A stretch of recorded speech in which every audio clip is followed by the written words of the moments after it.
সেদিন ঝমঝম করে বৃষ্টি পড়ছিল। বৃষ্টির দাপটে পথঘাট একেবারে জলমগ্ন। এই এক সমস্যা, বৃষ্টি হলেই কলকাতার পথঘাট জলের নিচে ডুবে যায়। তখন গাড়ি ঘোড়া চলার উপযোগী থাকে না তারা। সকাল থেকে উদাস হয়ে জানলার বাইরে মেঘলা আকাশের দিকে দেখতে দেখতে এই কথাগুলোই ভাবছিলাম। রাস্তার ওপরে যে পরিমাণ জল জমেছে, তাতে এই জল দুদিনের আগে নামবে বলে তো মনে হয় না। কথাগুলো যখন ভাবছি, ঠিক সেই সময় আমার গৃহিণী এসে প্রবেশ করল। দেখলাম ঘামে তার মুখ ভিজে গিয়েছে। আমি তার এই অপ্রত্যাশিত আগমন দেখে জিজ্ঞাসা করলাম, কি ব্যাপার, এখানে এলে যে? কিছু দরকার আছে নাকি? হ্যাঁ, আজকে দুপুরে কি মেনু করব সেটাই জানতে এসেছি। তা গতকাল তো ইলিশ মাছ এনেছি, আজকে তাহলে এই বৃষ্টির দিনে খিচুড়ি আর মাছ ভাজা এবং কিছু একটা ভাজাভুজি করে দাও না, খাই একটু জমিয়ে বেশ। হ্যাঁ, গৃহিণী কথা না বাড়িয়ে চলে গেল, আর আমি একটা জামা গলিয়ে বাইরে থেকে সিগারেট কিনে আনবো বলে বেরিয়ে পড়লাম। কিন্তু পছন্দের ব্র্যান্ড কাঁচি সিগারেট নেই। অতএব ভাবলাম সেই মটলেনে গেলে হয়তো এই ব্র্যান্ডটা পেতে পারি। বৃষ্টির ভয়ে ছাতা নিয়েই বেরিয়েছিলাম। এইবার ওখানে ছাতা নিয়ে গিয়ে পৌঁছতে সময় লাগলো 15 মিনিটের বদলে একেবারে ঝাড়া আধ ঘন্টা। ঠিক সেই সময় বৃষ্টির রমরমা দেখে মাথা গোঁজা শেষ সম্বল হিসেবে তারানাথের বাড়িটাকেই বেছে নিলাম আমি। দ্রুত গিয়ে দেখি ওনার বাড়ির দরজাটা খোলা। তারানাথের বাড়ি গিয়ে পৌঁছতেই তারানাথ আমাকে দেখে বেশ অবাক হলেন। তিনি সম্ভবত আমার এমন ভেজা অবস্থায় অপ্রত্যাশিত আগমন আশা করেননি। আমাকে বসতে বলে তিনি আমার আসার কারণটা জিজ্ঞাসা করলেন। আমি একটু হাঁটতে বেরিয়েছিলাম, তাই মটলেনে চলে এসেছি, সেই কথাই তাকে জানালাম। আমাদের কথোপকথনের মাঝেই তারানাথের মেয়ে চারি এসে আমাদের জন্য গরম চা দিয়ে গেল। চায়ের কাপে চুমুক দিয়ে বৃষ্টির প্রকোপ আরো বাড়ার শব্দ শুনতে পাচ্ছিলাম। বাইরে তখনও অবিরাম ধারায় বৃষ্টি ঝরছে। দেখতে দেখতে ঘন্টার পর ঘন্টা পার হয়ে গেল, কিন্তু বৃষ্টি থামার কোনো লক্ষণই নেই। এদিকে কিশোরী আসছে না দেখে তারানাথ এবং আমি দুজনেই একটু চিন্তিত হয়ে উঠলাম। কারণ আমার আর কিশোরীর বাদলার দিনে একসাথে আসা হয় তারানাথের বাড়িতে। এই দুর্যোগপূর্ণ আবহাওয়ায় ওর না আসাটা আমাকে বেশ দুশ্চিন্তায় ফেলল। ঘন্টার পর ঘন্টা কেটে গেলেও বৃষ্টির কোনো বিরাম নেই। এদিকে কিশোরীর অনুপস্থিতি তারানাথ আর আমার মনে এক অজানা দুশ্চিন্তার মেঘ জমিয়ে তুলছিল। তারানাথের বাড়ির বৈঠকখানায় বসে আমরা দুজনেই বাইরের অবিরাম বৃষ্টির দিকে তাকিয়েছিলাম। চারি এসে আবারও এক প্রস্থ চা দিয়ে গেল। চায়ের কাপ হাতে নিয়ে তারানাথ দীর্ঘশ্বাস ফেলে বললেন, আরে কি হলো রে বাবা, কিশোরীটা তো এখনো এলো না। এই দুর্যোগে কোথাও ফেঁসে গেল না তো? হ্যাঁ, আমিও সেটাই ভাবছি, বুঝলেন। ওর তো আসার কথা ছিল এতক্ষণে, আর সাধারণত এত দেরি তো করে না সে। আমার চোখ তখনও জানলার বাইরে আটকে ছিল, যেন বৃষ্টির প্রতিটা ফোঁটার মধ্যে আমি কিশোরীকে খুঁজে চলেছি। আজকাল যে অবস্থা, এক এক সময় ভাবি শহরে থাকাটাই যেন বড্ড কঠিন হয়ে পড়েছে। এই যে বৃষ্টি আর জল জমে সব একাকার, বেরোনোই মুশকিল। কিন্তু কিশোরীটা গেল কোথায়? ওর তো এমন দেরি করার কথা নয়, শরীর খারাপ হলো নাকি? তারানাথ উদ্বিগ্ন হয়ে জিজ্ঞাসা করলেন। আমার মনে পড়ল কিশোরী কতটা সতর্ক থাকে। এমন পরিস্থিতিতে ওর যদি কোনো আপদ বিপদ হয়, তাহলে সেইটা সত্যিই অস্বাভাবিক। আমি বললাম, হ্যাঁ, সেটা তো আশ্চর্যকর। ও তো খুব সাবধানে চলে সব সময়। ওর বাড়ি গিয়ে ওকে ডেকে আনা যেত, কিন্তু এই বৃষ্টির কারণে সেইখানে যাওয়া হলো না আমার আজকে। একটু চুপ করে থেকে আমি তারানাথের দিকে তাকালাম। তার অলৌকিক ক্ষমতার কথা আমার সত্যিই অজানা ছিল, যদিও তিনি প্রকাশ্যে খুব একটা তা ব্যবহার করতে চান না। কিন্তু এখন পরিস্থিতি সত্যিই জটিল। আমি ইতস্তত করে বললাম, আচ্ছা ঠাকুরমশাই, একটা কথা বলি, মানে আপনি তো, মানে আপনার তো একটু অন্যরকম ক্ষমতা আছে। যদি একবার চেষ্টা করতেন যে কিশোরীকে খুঁজে পাওয়ার, এই অবস্থায় আর অন্য কোনো উপায় দেখছি না তো। তারানাথ আমার দিকে তীক্ষ্ণ দৃষ্টিতে তাকালেন। তার চোখে এক পলকের জন্য দ্বিধা খেলে গেল। তিনি দীর্ঘশ্বাস ফেলে বললেন, সেসব পুরনো কথা, এসব এখন আর করি না। আর তাছাড়া এসব বিপজ্জনকও হতে পারে। বিপদ হোক বা নাই হোক, কিন্তু এই কিশোরীর চিন্তাতে তো আমাদের মরে যাওয়া জোগাড় হচ্ছে ঠাকুর মশাই। একবার অন্তত চেষ্টা করে দেখুন না। আমার অস্থিরতা তখন চরমে। তারানাথ আরও কিছুক্ষণ চুপ করে রইলেন। বাইরের বৃষ্টির শব্দ ছাড়া আর কোনো আওয়াজ ছিল না। হঠাৎ তার মুখটা যেন গম্ভীর হয়ে উঠল। তিনি ধীরে ধীরে চোখ বন্ধ করলেন। তার কপালে মৃদু ভাঁজ পড়ল। বৈঠকখানার আবহাওয়া যেন সহসা ভারী হয়ে উঠল। একটা অদ্ভুত নীরবতা নেমে এলো। আর তার সঙ্গে আমার বুকের ভেতরটা ঠিপ ঠিপ করছিল। তারপর যা ঘটল তাতে আমি প্রায় স্তম্ভিত হয়ে গেলাম। ঘরের কোণের একটা পুরনো আয়নার ওপর যেন এক ঝলক আলো পড়ল। যদিও সেখানে কোনো আলোর উৎস ছিল না, আয়নার কাঁচটা ধীরে ধীরে ঘোলাটে হতে শুরু করল। তারপর তার ভেতরে আবছাভাবে একটা দৃশ্য ফুটে উঠল। আমি হাঁ করে তাকিয়ে রইলাম, আর আমার গাটা ছমছম করে উঠল। আয়নার ভিতরের দৃশ্যটা ধীরে ধীরে স্পষ্ট হতে শুরু করল। একটা পরিচিত ঘর। হ্যাঁ, এটা তো কিশোরীর নিজের ঘর। কিন্তু দৃশ্যটা দেখে আমার রক্ত হিম হয়ে গেল। কিশোরী বিছানায় শুয়ে আছে, নিথর, নিশ্চল।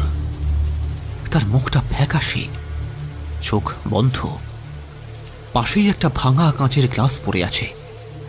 তার মুখটা শুকিয়ে গিয়েছে। তারানাথ ফিসফিস করে বললেন, কিশোরী শয্যাশায়ী, ওর শরীরটা খুব খারাপ, বিছানা থেকে উঠতে পারেনি, সম্ভবত জ্ঞান হারিয়েছে। আমার হাত পা ঠান্ডা হয়ে গেল। ভয়ে আমার গলা শুকিয়ে কাঠ। আমি কোনো মতে তোতলাতে তোতলাতে বললাম, এসব আপনি কি বলছেন ঠাকুরমশাই? এও কি সম্ভব? এ তো। তারানাথ আমার দিকে তাকালেন। তার চোখে এক গভীর বেদনা। ওর অবস্থা ভালো নয়, মনে হচ্ছে কোনো বিষক্রিয়া হয়েছে বা মারাত্মক অসুস্থতা। এখনই ওর কাছে যাওয়া দরকার। আমার মাথার ভেতরে তখন ঝড় বইছে। এই দুর্যোগের মধ্যে কিশোরীর কাছে পৌঁছব কিভাবে? আর তার যা অবস্থা দেখলাম তাতে মনে হচ্ছে সময় খুবই কম। এই ঘোর বৃষ্টির মধ্যে আমাদের কি করা উচিত? আমার মাথার ভেতরে তখনও তারানাথের বলা কথাগুলো ঘুরপাক খাচ্ছিল। বিষক্রিয়া হয়েছে বা মারাত্মক অসুস্থতা। কিশোরীর নিথর মুখটা বারবার চোখের সামনে ভেসে উঠছিল। এই ঘোর বৃষ্টির মধ্যে কি করব কিছুই বুঝে উঠতে পারছিলাম না। তারানাথ আমার অস্থিরতা লক্ষ্য করলেন। তিনি দ্রুত সিদ্ধান্ত নিলেন, আর দেরি করা যাবে না, আমাদের এখনই কিশোরীর কাছে যেতে হবে। আমি মুহূর্তের জন্য থমকে গেলাম। এই ঝড় বৃষ্টির মধ্যে বেরোনো মানেই বিপদ। কিন্তু কিশোরীর অবস্থার কথা ভেবে অন্য কোনো পথ দেখতে পেলাম না। তারানাথ যেন আমার মনের কথা বুঝতে পারলেন। বৃষ্টি যাই হোক, আমাদের যেতেই হবে। আমরা আর এক মুহূর্ত সময় নষ্ট না করে দ্রুত বেরিয়ে পড়লাম। বাইরের আবহাওয়া তখন রীতিমতো রৌদ্রমূর্তি ধারণ করেছে। আকাশ ভেঙে বৃষ্টি পড়ছে। বিদ্যুতের ঝলকানিতে চারিদিক ক্ষণে ক্ষণে আলোকিত হয়ে যাচ্ছে, আর মেঘের গর্জনে কান পাতা দেয়। রাস্তাঘাট জলমগ্ন। হাঁটু অবধি জল ভেঙে আমাদের এগোতে হচ্ছিল। প্রতিটা পদক্ষেপেই যেন এক একটা যুদ্ধ। বাতাসের তীব্রতা এতটাই বেশি ছিল যে মনে হচ্ছিল যেন উড়িয়ে নিয়ে যাবে। ছাতাটা টেকানো অসম্ভব, তাই বৃষ্টির জলে ভিজে আমরা জবুথবু। ঠান্ডায় শরীর কাঁপছিল। কিন্তু কিশোরীর চিন্তায় সেসব দিকে বিন্দুমাত্র মনোযোগ ছিল না আমাদের।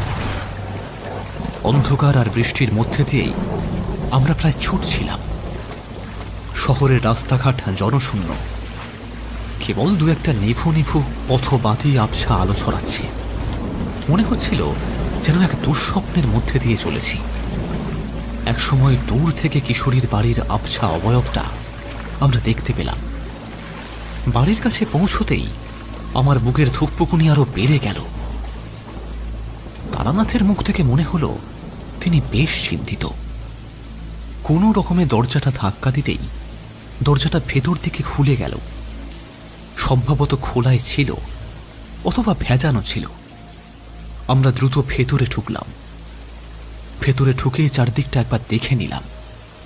বাড়ির ভিতরেও যেন একটা থমথমে পরিবেশ। নিস্তব্ধতা এতটাই গাঢ় যে নিজেদের শ্বাস প্রশ্বাসের শব্দও যেন স্পষ্ট শোনা যাচ্ছিল। কিশোরীর নাম ধরে কয়েকবার ডাকলাম, কিন্তু কোনো সাড়া শব্দ পেলাম না। তারানাথ ইশারায় আমাকে কিশোরীর ঘরের দিকে এগিয়ে যেতে বললেন। আমরা সাবধানে পা টিপে টিপে কিশোরীর ঘরের দিকে এগিয়ে গেলাম। ঘরের দরজাটা অল্প খোলা ছিল। দরজা ঠেলে ভেতরে উঁকি দিতেই একটা তীব্র পোড়া পোড়া গন্ধ আমাদের নাকে এসে লাগলো। গন্ধটা এতটাই কটু ছিল যে বমি আসার উপক্রম হলো। ঘরের ভিতরের আবহাওয়া বেশ ভারী এবং গুমট। ঘরের ভিতরে পা রাখতেই দেখলাম কিশোরী বিছানায় শুয়ে আছে, ঠিক যেমনটা তারানাথের আয়নায় দেখেছিলাম। তার নিথর দেহটা বিছানায় এলিয়ে আছে, মুখটা ফ্যাকাশে, চোখ দুটো তখনও বন্ধ। মনে হচ্ছিল যেন কোনো প্রাণহীন একটা পুতুল। তার পাশেই মেঝেতে ভাঙা কাঁচের গ্লাস তেমনই পড়ে আছে। আমি দ্রুত কিশোরীর পাশে গিয়ে বসলাম, তার কপালে হাত দিলাম। শরীরটা বরফের মতো ঠান্ডা। তারানাথ ঘরে ঢুকেই চারপাশটা খুঁটিয়ে দেখতে লাগলেন। তার চোখ দুটো স্থির, কপালে ভাঁজ। তিনি ধীরে ধীরে ঘরের প্রতিটা কোণ, প্রতিটা আসবাবপত্র যেন গভীরভাবে পর্যবেক্ষণ করছিলেন। তারপর হঠাৎই স্থির হয়ে গেলেন। তার চোখ দুটো যেন ঘরের কোনো একটা নির্দিষ্ট বিন্দুতে নিবদ্ধ। তার মুখটা ক্রমশ কঠিন হয়ে উঠল। তিনি ধীরে ধীরে কিশোরীর বিছানার দিকে এগিয়ে গেলেন। তার মুখ থেকে স্পষ্ট বোঝা যাচ্ছিল তিনি কিছু একটা অনুভব করেছেন। তিনি ফিসফিস করে বললেন, গন্ধটা পাচ্ছ? এটা শুধু পোড়া গন্ধ নয়, এর পেছনে অন্য কিছু আছে। তার চোখ দুটো হঠাৎই তীক্ষ্ণ হয়ে উঠল। তারানাথ কিছুক্ষণ চোখ বন্ধ করে গভীর শ্বাস নিলেন, যেন কিছু একটা অনুভব করার চেষ্টা করছেন। তারপর চোখ খুলে কণ্ঠস্বরে একটা দৃঢ়তা এনে বললেন, এখানে অশুভ শক্তির আনাগোনা আছে। কিশোরী শুধু অসুস্থ নয়, সে কোনো অশুভ শক্তির প্রভাবে আক্রান্ত। তার কথা শুনেই আমার গা শিউরে উঠল। কিশোরীর অসুস্থতার পেছনে এমন একটা কারণ থাকতে পারে তা আমি স্বপ্নেও ভাবিনি। এখন কি হবে? কিভাবে আমরা কিশোরীকে এই অবস্থা থেকে বাঁচাবো? তারানাথের কথা শুনে আমার শিরদাঁড়া বেয়ে একটা হিমেল স্রোত বয়ে গেল। অশুভ শক্তি এতটা ভয়াবহ কিছু হতে পারে তা আমার কল্পনারও অতীত ছিল। ভয়ে আমার গলা শুকিয়ে কাঠ হয়ে গেল। কিশোরীর ফ্যাকাশে মুখের দিকে তাকিয়ে মনে হলো যে কোনো মূল্যে ওকে বাঁচাতেই হবে। এখন কি করবো ঠাকুরমশাই? ওকে কিভাবে বাঁচাবো আমরা? তারানাথ চোখ বন্ধ করে একটা দীর্ঘশ্বাস ফেললেন। তার কপালে চিন্তার গভীর রেখা। সময় কম, এই শক্তি খুব দ্রুত কাজ করে, একে প্রতিহত করতেই হবে। তিনি দ্রুত ঘরের চারপাশে কয়েকবার ঘুরলেন, যেন অদৃশ্য কিছু খুঁজলেন। তারপর হঠাৎই ঘরের এক কোণে রাখা একটা ছোট পাথরের মূর্তির ওপর তার দৃষ্টি পড়ল। মূর্তিটা ধুলো মাখা। দেখে মনে হলো যেন বহু বছর ধরে কেউ ছুঁয়ে দেখেনি। পাথরের মূর্তিটার কাছে গিয়ে সেটাকে তিনি হাতে তুলে নিলেন। মূর্তিটা হাতে নিতেই তার চোখের তীক্ষ্ণতা যেন আরো বেড়ে উঠল। এই মূর্তি, এটা তো বহু প্রাচীন। এর একটা নিজস্ব শক্তি আছে।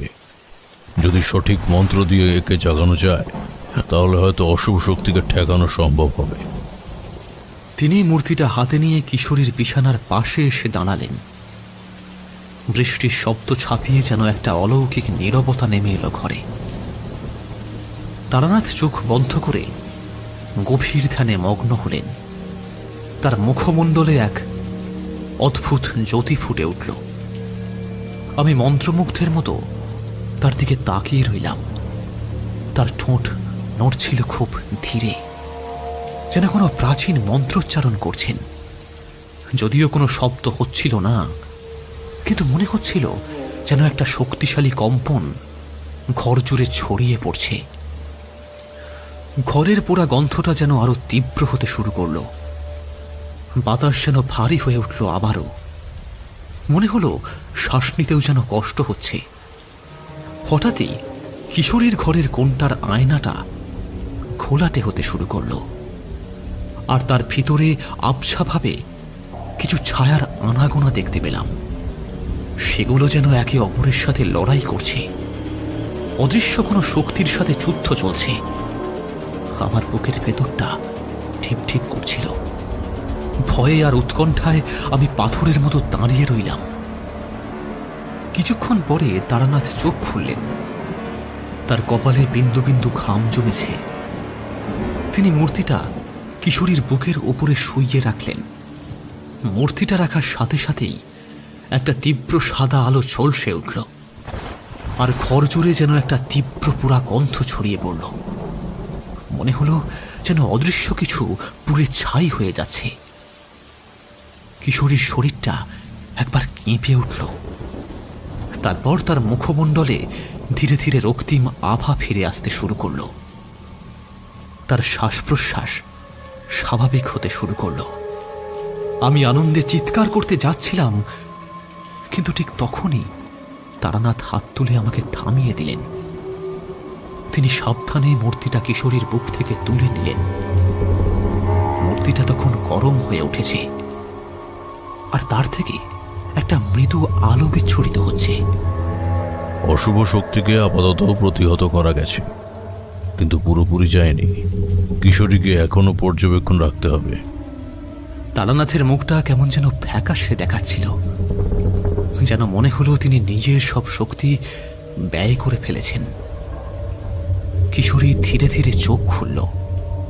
তার দৃষ্টি তখনও ঘোলাটে, কিন্তু সে শ্বাস নিচ্ছে, জীবিত আছে। আমার চোখে জল এসে গেল। কিশোরী খুব দুর্বল কণ্ঠে বলল, কে তোমরা? তারানাথ তার দিকে তাকিয়ে মৃদু হাসলেন। এখনো সম্পূর্ণ সুস্থ নয়।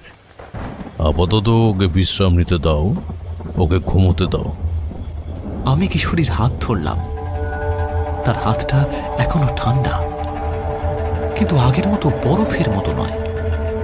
তারানাথ ঘরের পোড়া গন্ধটা লক্ষ্য করে বললেন, এই গন্ধ প্রমাণ করে যে অশুভ শক্তি এখানে ছিল, কিন্তু এখন অনেকটাই কমে গিয়েছে। বাইরে তখনও বৃষ্টি চলছিল, কিন্তু ঘরের ভিতরে যেন একটা স্বস্তির নিঃশ্বাস নেমে এলো।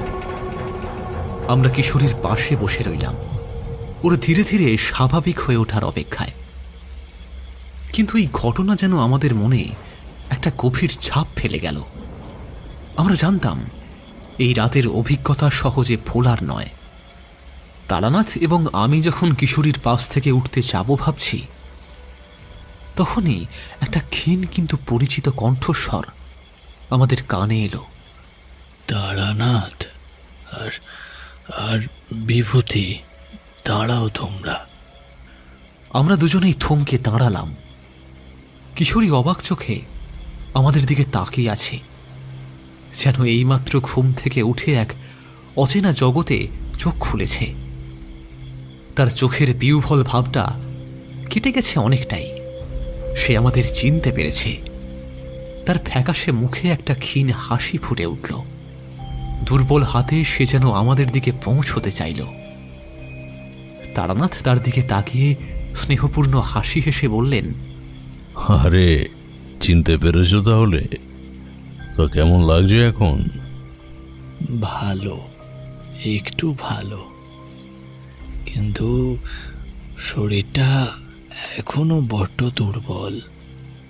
সে পুরোপুরি উঠে বসার চেষ্টা করছিল, কিন্তু পারল না।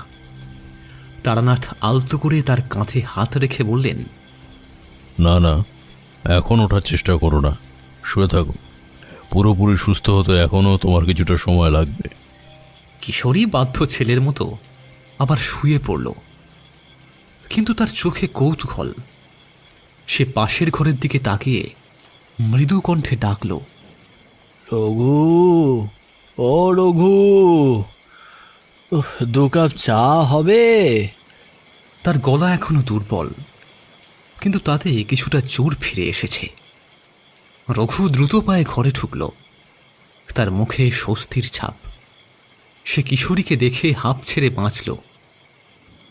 তারানাথ তখন কিশোরীর দিকে তাকিয়ে বললেন, রঘু চা আনছে, ততক্ষণ তুমি বিশ্রাম করো। তবে তোমার শরীরটা হঠাৎ এতটা খারাপ হলো কি করে, সেটা জানতে পারলে ভালো হতো। কিশোরী চোখ বন্ধ করে কিছুক্ষণ ভাবল। বৃষ্টির শব্দ তখনও বাইরে মৃদুতালে বেজে চলেছে, আর ঘরের ভিতরে চায়ের সুবাস ছড়াতে শুরু করেছে। রঘু চা নিয়ে এলো, আর কিশোরী ধীরে ধীরে কাপটা হাতে তুলে নিল। চায়ের উষ্ণতা যেন তার শরীরে এক নতুন প্রাণের সঞ্চার করল। সে চায়ের কাপে একটা চুমুক দিয়ে আমাদের দিকে তাকালো। এবার তার মুখে কিছুটা লালিমা ফিরেছে। দীর্ঘশ্বাস ফেলে সে বলতে শুরু করল, সে এক অদ্ভুত ঘটনা ঠাকুর মশাই। আমি নিজেও ঠিক বুঝে উঠতে পারছি না যে কি হয়েছিল। কিশোরী চায়ের কাপটা নামিয়ে রাখল। তার মুখটা তখনও ফ্যাকাশে, কিন্তু চোখে মুখে একটা দৃঢ়তা ফিরেছে। সে এক গভীর শ্বাস ফেলে আবার বলতে শুরু করল, সেদিন বিকালে আমি একা ছিলাম বাড়িতে। রঘু গিয়েছিল হাটে। আমি দোতলার ঘরে বসে বই পড়ছিলাম। হঠাৎ করে কেমন যেন একটা ঠান্ডা অনুভব করলাম। মনে হলো ঘরের তাপমাত্রা অনেক কমে গেছে। প্রথমে ভেবেছিলাম হয়তো বৃষ্টি আসছে, তাই এমন লাগছে। তারানাথ আর আমি মন দিয়ে শুনছিলাম। ঘরের মৃদু আলোয় কিশোরীর মুখটা যেন আরো রহস্যময় দেখাচ্ছিল। সে বলতে লাগল, এর মধ্যেই আমার মনে হলো কেউ যেন আমার দিকে তাকিয়ে আছে। আমি চারিদিকে তাকালাম, কিন্তু কেউ ছিল না। তবুও সেই অস্বস্তিকর অনুভূতিটা যাচ্ছিল না। বুকের ভেতরটা ধড়ফড় করছিল। হঠাৎ করেই বইটা হাত থেকে পড়ে গেল। নিচু হয়ে বইটা তোলার সময় দেখি মেঝের ওপর একটা একটা কালো ছায়া, মানুষের মতো দেখতে কিন্তু ভীষণ অস্পষ্ট, যেন যেন ধোঁয়ার তৈরি। আমি ভয়ে স্থির হয়ে গেলাম। কিশোরীর গলাটা কেঁপে উঠল। সে থেমে এক ঢোক জল খেয়ে আবার বলতে শুরু করল, ছায়াটা ধীরে ধীরে নড়তে শুরু করলো। আমার দিকে এগিয়ে আসছিল। আমি চিৎকার করতে চাইছিলাম, কিন্তু গলা দিয়ে কোনো আওয়াজ বেরোচ্ছিল না। আমার পুরো শরীর অবশ হয়ে গিয়েছিল। ছায়াটা আরও কাছে আসতেই একটা তীব্র ঠান্ডা আমার শরীর ভেদ করে গেল। মনে হলো যেন আমার সমস্ত শক্তি শুষে নিচ্ছে। আমার শ্বাস নিতে কষ্ট হচ্ছিল। মনে হচ্ছিল বুকের ওপর যেন একটা বিশাল পাথর চেপে বসেছে। এরপর কি হয়েছিল আমার ঠিক মনে নেই। শুধু মনে আছে একটা তীব্র যন্ত্রণা আর কেমন যেন একটা আঁশটে গন্ধ, যেন এই ঘরটাতে পুরোপুরি এখনো যায়নি। আমার মনে হয়েছিল আমার আমার শরীরটা আমার নিজের নিয়ন্ত্রণে নেই। আমি শুধু আবছাভাবে অনুভব করছিলাম যেন আমি শূন্যে ভাসছি, আর একটা ঠান্ডা কালো শক্তি আমাকে গ্রাস করছে। আমরা দুজনেই নীরব হয়ে শুনছিলাম। তারানাথের মুখটা গম্ভীর হয়ে উঠল। তিনি বললেন, যে অশুভ শক্তি এসেছিল তার উপস্থিতি এখনো এখানে পুরোপুরি মুছে যায়নি। তুমি যা বলছো তাতে মনে হচ্ছে সে তোমার শরীর দখল করার চেষ্টা করেছিল, কিন্তু কি কারণে, কেন তোমাকে বেছে নিল সেটাই পরিষ্কার নয়। কিশোরী চোখ খুলল। তার চোখে এখনো ভয়, কিন্তু তাতে জিজ্ঞাসার চিহ্ন রয়েছে। কিন্তু তারানাথ, আমি তো কাউকে চিনি না, কারোর সাথে আমার কোনো শত্রুতাও নেই, তাহলে কেন আমার সাথে এমন হলো?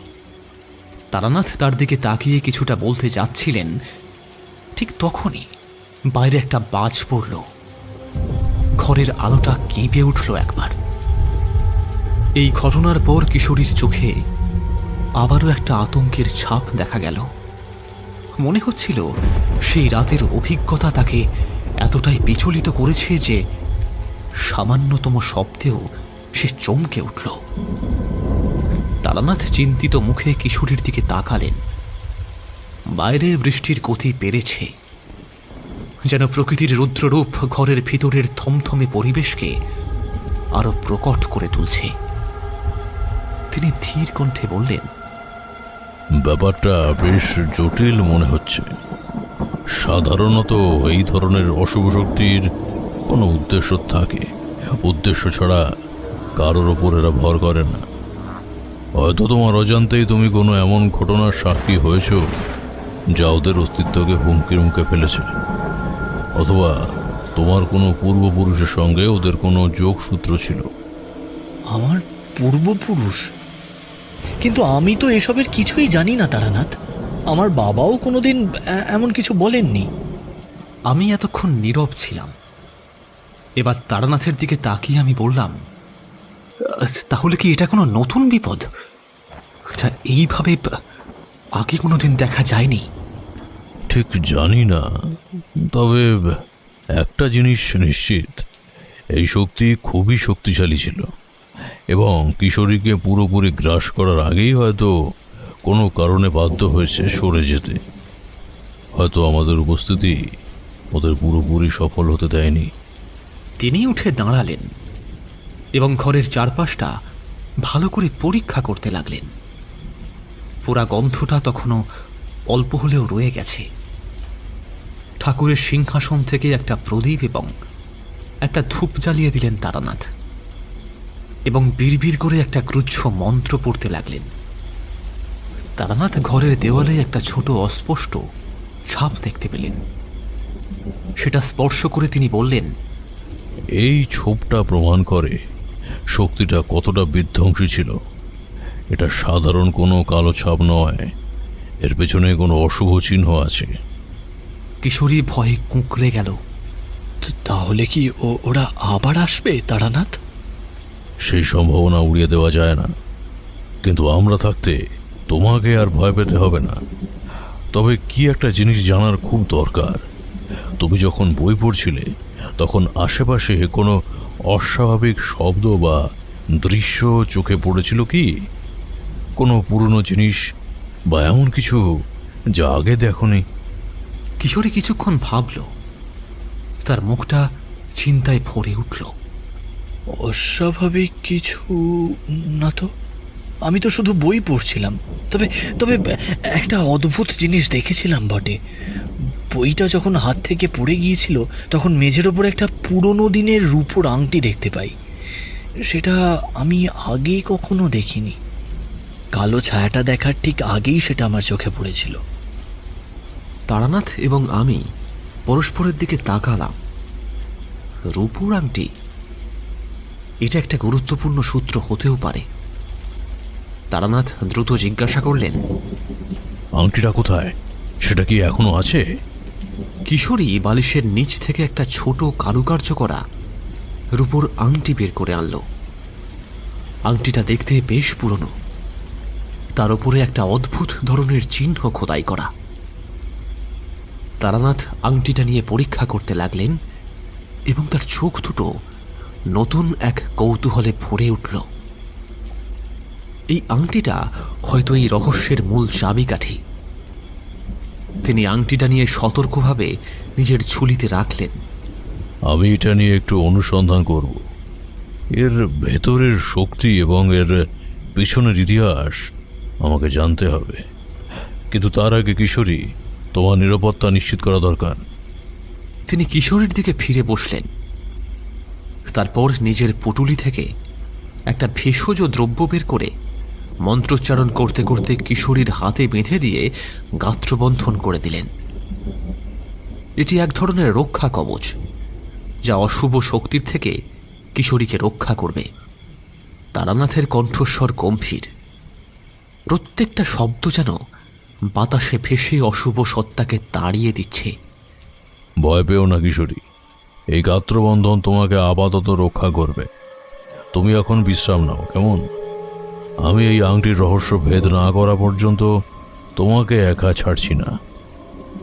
আমি এবং তারানাথ এরপরেই কিশোরীকে একা রেখে মঠলিনের উদ্দেশ্যে বেরিয়ে পড়লাম।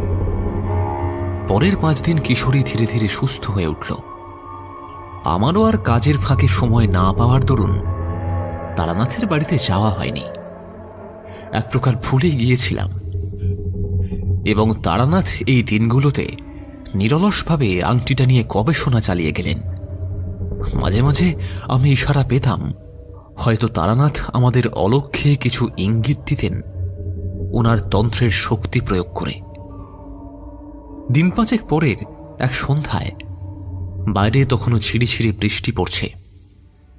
কিশোরী এবং আমি আবার তারানাথের কাছে গেলাম। কিশোরী তখন অনেকটাই স্বাভাবিক। তারানাথ আমাদের দেখে মৃদু হাসলেন। তার চেহারায় ক্লান্তির ছাপ থাকলেও চোখে মুখে এক ধরনের প্রসন্নতা ছিল। এসো, বসো। তোমাদের জন্য একটা সুসংবাদ আছে। তারানাথ কিশোরীর দিকে তাকিয়ে বললেন, কিশোরী, তোমার সুরক্ষা সম্পূর্ণ করার জন্য আমি একটি বিশেষ ব্যবস্থা করেছি। তিনি নিজের কাঠের বাক্স থেকে একটি ছোট উজ্জ্বল সাদা তাবিজ বের করে আনলেন। এটি দেখতে সাধারণ হলেও তারানাথের হাতে ওর ঔজ্জ্বল্য যেন আরো বেড়ে গেল। এটি হলো শ্বেত বগলামুখী তাবিজ। বগলামুখী দেবী শত্রু বিনাশিনী। এই তাবিজ তোমাকে সকল প্রকার অশুভ শক্তি এবং শত্রু থেকে রক্ষা করবে।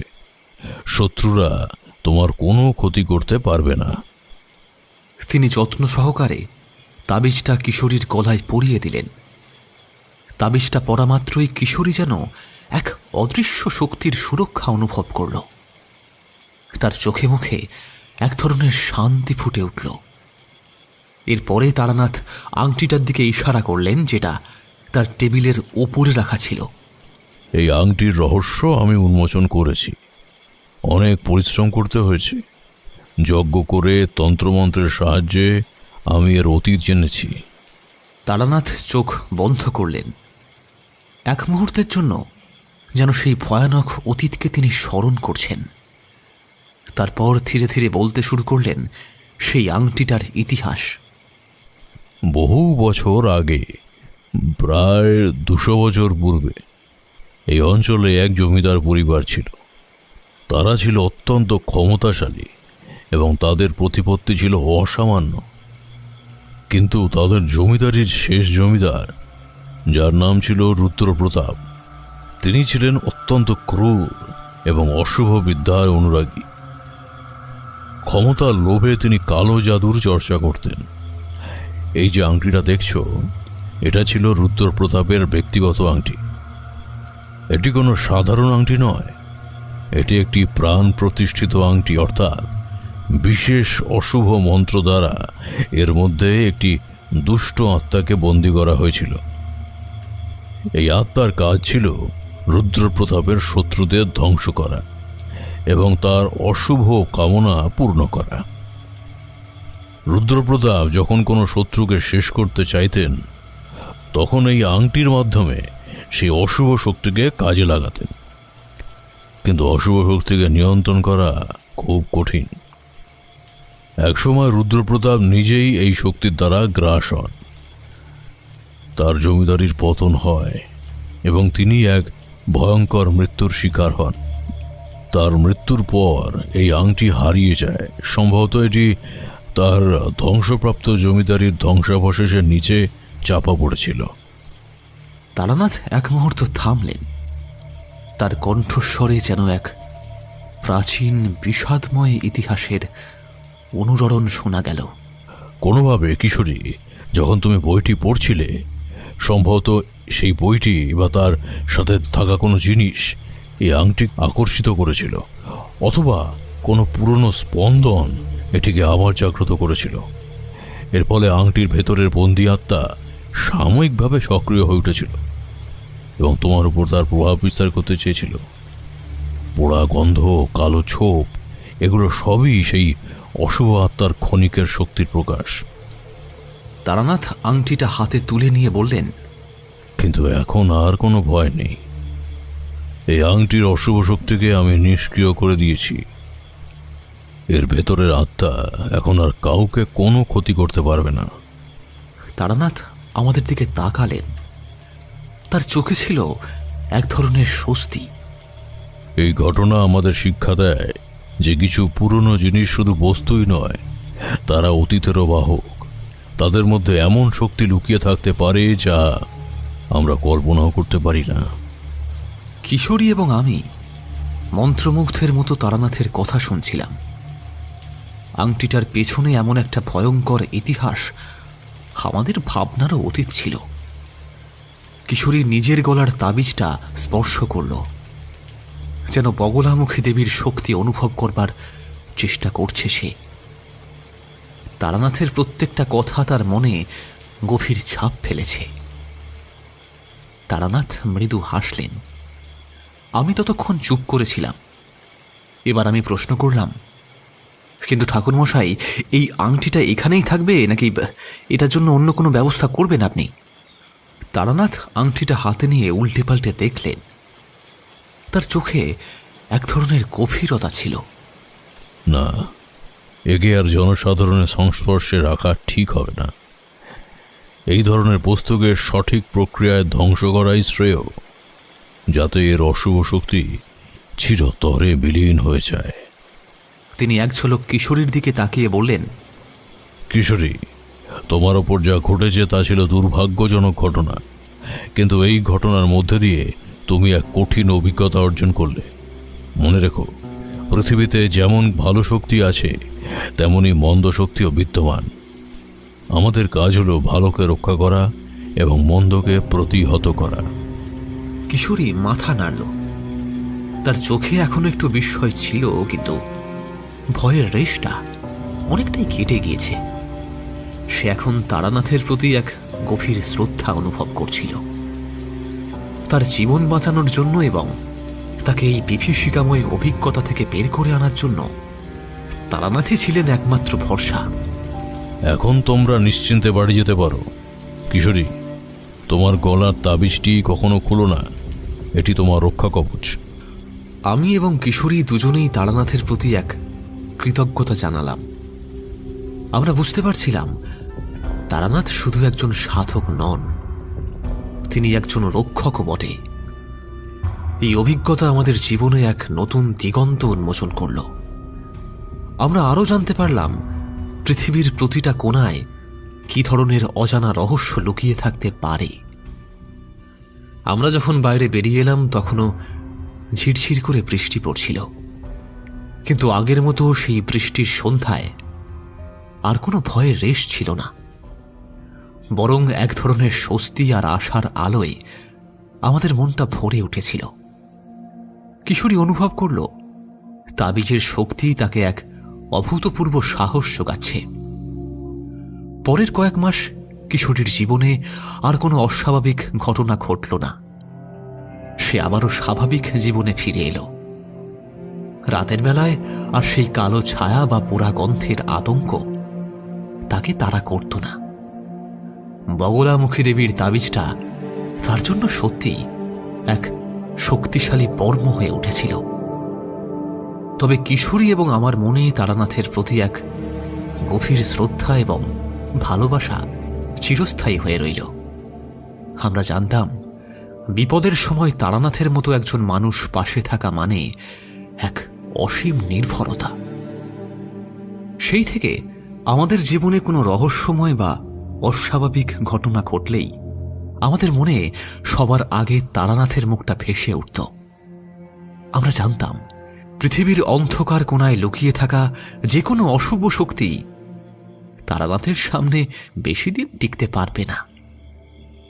এরপর আবার একদিন আমরা গেলাম।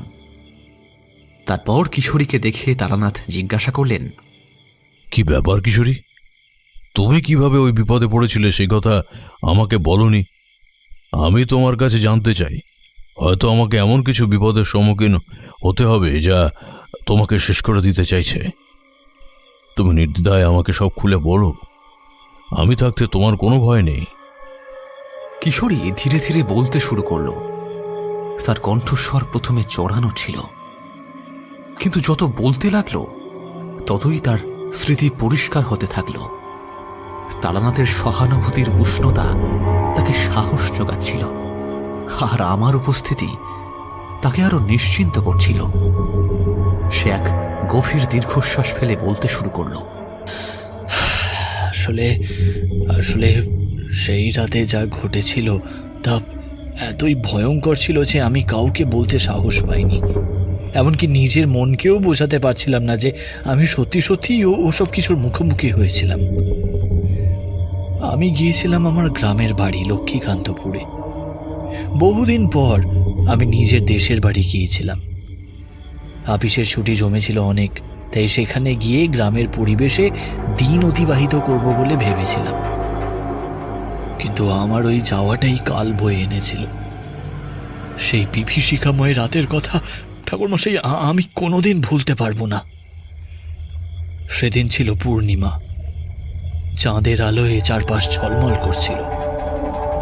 আমি সেদিন একা একাই ছাদে গিয়েছিলাম চাঁদ দেখতে। সেদিনের আবহাওয়া ছিল একটু অন্যরকম শান্ত। হাওয়ায় ফুলের মিষ্টি গন্ধ ভেসে আসছিল। আমি মুগ্ধ হয়ে চাঁদ দেখছিলাম যখন, হঠাৎ তখন আমার নজরে পড়ল ছাদের একটা কোণে একটা কালো ছায়া। প্রথমে আমি ভেবেছিলাম হয়তো কোনো গাছের ছায়া হবে, কিন্তু ছায়াটা ধীরে ধীরে নড়তে শুরু করলো। আমার বুকের ভেতরটা ধুক ধুক করে উঠল। ছায়াটা ক্রমশ স্পষ্ট হতে লাগলো, আর তার আকার দেখে আমার শরীর হিম হয়ে এলো। সেটা কোনো মানুষের ছায়া ছিল না, বরং তার চেয়েও অনেক বেশি কুৎসিত বিকৃত একটা অবয়ব। তার চোখ দুটো আগুনের গোলার মতো জ্বলছিল, আর তার মুখ থেকে একটা পচা পোড়া গন্ধ ভেসে আসছিল। ঠিক যেমন গন্ধ আপনি আমার ঘরে পেয়েছিলেন তেমন। আমি ভয়ে জমে গিয়েছিলাম। আমি পালানোর শক্তিও হারিয়ে ফেলেছিলাম। সেটা আমার দিকে এগিয়ে আসছিল, আর আমি অনুভব করছিলাম যে যেন আমার সমস্ত শক্তি সে শুষে নিচ্ছে। আমার শ্বাস বন্ধ হয়ে আসছিল। মনে হচ্ছিল কেউ যেন আমার গলা টিপে ধরেছে। সেই কালো ছায়া যখন আমার একেবারে কাছে চলে এলো, ঠিক তখন একটা অদ্ভুত ঘটনা ঘটল। ছায়াটার ভেতর থেকে একটা নারী কণ্ঠস্বর ভেসে এলো, চলে যা, চলে যা এখান থেকে, চলে যা বলছি, এ মেয়ে আমার, এ মেয়ে আমার। আমি সবাই চোখ বন্ধ করে ফেলেছিলাম। যখন আমি চোখ খুললাম, দেখলাম তখন আর কালো ছায়াটা নেই। আমি দ্রুত সেখান থেকে পালিয়ে নিজের ঘরে চলে এলাম। সেই রাত থেকেই আমার জীবনে শুরু হয় এক ভয়াবহ অধ্যায়। প্রতিদিন রাতে সেই কালো ছায়া আমার স্বপ্নে এসে আমাকে তাড়া করত, আর দিনের বেলায় আমি শুনতে পেতাম ফিসফিসানি শব্দ। ধীরে ধীরে আমি বিছানায় শুয়ে থাকলেই একটা পোড়া গন্ধ পেতাম। আমি জানতাম না এটা কেন আমার সাথে হচ্ছিল। আমি কাউকে বলতেও পারছিলাম না, পাছে পাছে কেউ আমাকে পাগল ভাবে। আমি একা একা দিনের পর দিন এই ভয়ের সাথে লড়াই করছিলাম, যতক্ষণ না আপনাদের সাথে আমার দেখা হয়। তারানাথ অত্যন্ত মনোযোগ দিয়ে কিশোরীর কথা শুনলেন। তার চোখে কোনো বিস্ময় ছিল না, বরং এক ধরনের গভীর চিন্তার ছাপ স্পষ্ট ছিল। কিশোরীর কথা শেষ হলে তিনি কিছুক্ষণ নীরব হয়ে রইলেন। তারপর শান্ত স্বরে বললেন, বুঝতে পেরেছি। তুমি যে বিপদের কথা বলছো তা আমার ধারণার চেয়েও গভীর। তারানাথ এবার কিশোরীর দিকে তাকিয়ে বললেন, আচ্ছা কিশোরী, তুমি কি কখনো তোমার পরিবারে বা তোমার আত্মীয় স্বজনের মধ্যে এমন কোনো অস্বাভাবিক ঘটনা বা কোনো রহস্যময় মৃত্যুর কথা শুনেছ? এমন কিছু যা তোমাকে বলা হয়নি কিন্তু তুমি হয়তো কোনোভাবে জানতে পেরেছ? কিশোরী চিন্তায় ডুবে গেল। সে মনে করার চেষ্টা করল, কিন্তু প্রথমটাই কিছু মনে পড়ল না তার। তারপর হঠাৎই তার চোখে মুখে এক নতুন আতঙ্ক ফুটে উঠল। একটা কথা, আমার ঠাকুমা মারা যাওয়ার আগে প্রায় বলতেন, ওরা ফিরে আসবে আমার প্রতিশোধ নিতে। কিন্তু আমরা কেউ জানতাম না তিনি কিসের কথা বলতেন।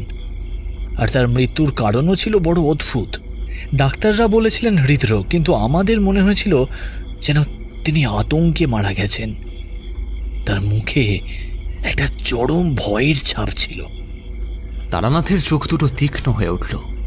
এবার ঠিক পথে আসছো কিশোরী। তোমার ঠাকুমার নাম কি ছিল এবং তোমাদের পরিবারের আদি বাড়ি কোথায়? কিশোরীর উত্তর শোনার জন্য আমরা দুজনেই উৎসুক হয়ে তার দিকে তাকিয়ে রইলাম।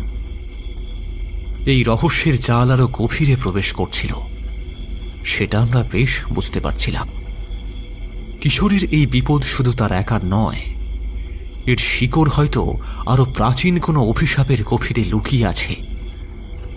তারানাথের চোখে মুখে এক গভীর চিন্তার ছাপ স্পষ্ট হল। কিশোরীর কথাগুলো যেন এক নতুন কোনো ধাঁধার কিনারা দিচ্ছিল। তিনি কিছুক্ষণ চুপ করে বসে রইলেন, যেন প্রত্যেকটা শব্দ তার মনের গভীরে অর্থ খুঁজে ফিরছে। তারানাথ শান্ত এবং ধীর কণ্ঠে বললেন, কিশোরী, তোমার ঠাকুমার নাম কি ছিল আর তোমার আদি বাড়ি কোথায়? এই তথ্যগুলো খুবই গুরুত্বপূর্ণ। কিশোরী এবার আরো স্পষ্ট গলায় বলতে শুরু করল। তার কণ্ঠস্বরে ভয়ের বদলে এক ধরনের দৃঢ়তা ফুটে উঠছিল, যেন এই প্রশ্নগুলোর উত্তর দিতে পারাটা তার ভিতরের কোনো বাঁধ ভেঙে দিচ্ছিল। আমার ঠাকুমার নাম ছিল হেমলতা দেবী, আর আমাদের আদি বাড়ি ছিল বর্ধমানের শিবপুর গ্রামে। যদিও আমরা এখন কলকাতায় থাকি, প্রতি বছর দুর্গাপুজোর সময় আমরা শিবপুরে যেতাম। তবে ঠাকুমার মৃত্যুর পর যাওয়া বন্ধ হয়ে গিয়েছিল। তারানাথ এবার চোখ বন্ধ করলেন। তার কপালে চিন্তার রেখা ফুটে উঠল। মনে হচ্ছিল তিনি যেন অতীত আর বর্তমানের কোনো অদৃশ্য সুতোকে মেলাতে চাইছেন। তিনি কিছুক্ষণ গভীর ধ্যানে মগ্ন হলেন। তারপর চোখ খুলে এক অদ্ভুত স্থির দৃষ্টিতে কিশোরীর দিকে তাকালেন। শিবপুর, হেমলতা দেবী। তারানাথ যেন শব্দগুলো উচ্চারণ করে তার গভীরতা মাপছিলেন। আমি যতদূর জানি শিবপুর গ্রামে একসময় তান্ত্রিক কার্যকলাপের বেশ রমরমা ছিল। বহু বছর আগে সেখানে এক ভয়ঙ্কর তান্ত্রিকের উদ্ভব হয়েছিল, যার নাম ছিল ভৈরবনাথ। সে এতটাই শক্তিশালী ছিল যে তার ক্ষমতাকে অনেকেই ভয় পেত, আবার কেউ কেউ তার কাছে আশ্রয় নিত। তবে তার মূল শক্তি ছিল কালো জাদু এবং অশুভ আত্মাদের বশ করা। তারানাথ একটু থামলেন। তার চোখে এক কঠিন সংকল্প ফুটে উঠছিল। মনে হচ্ছে এই ঘটনা ভৈরবনাথের সঙ্গে সম্পর্কিত।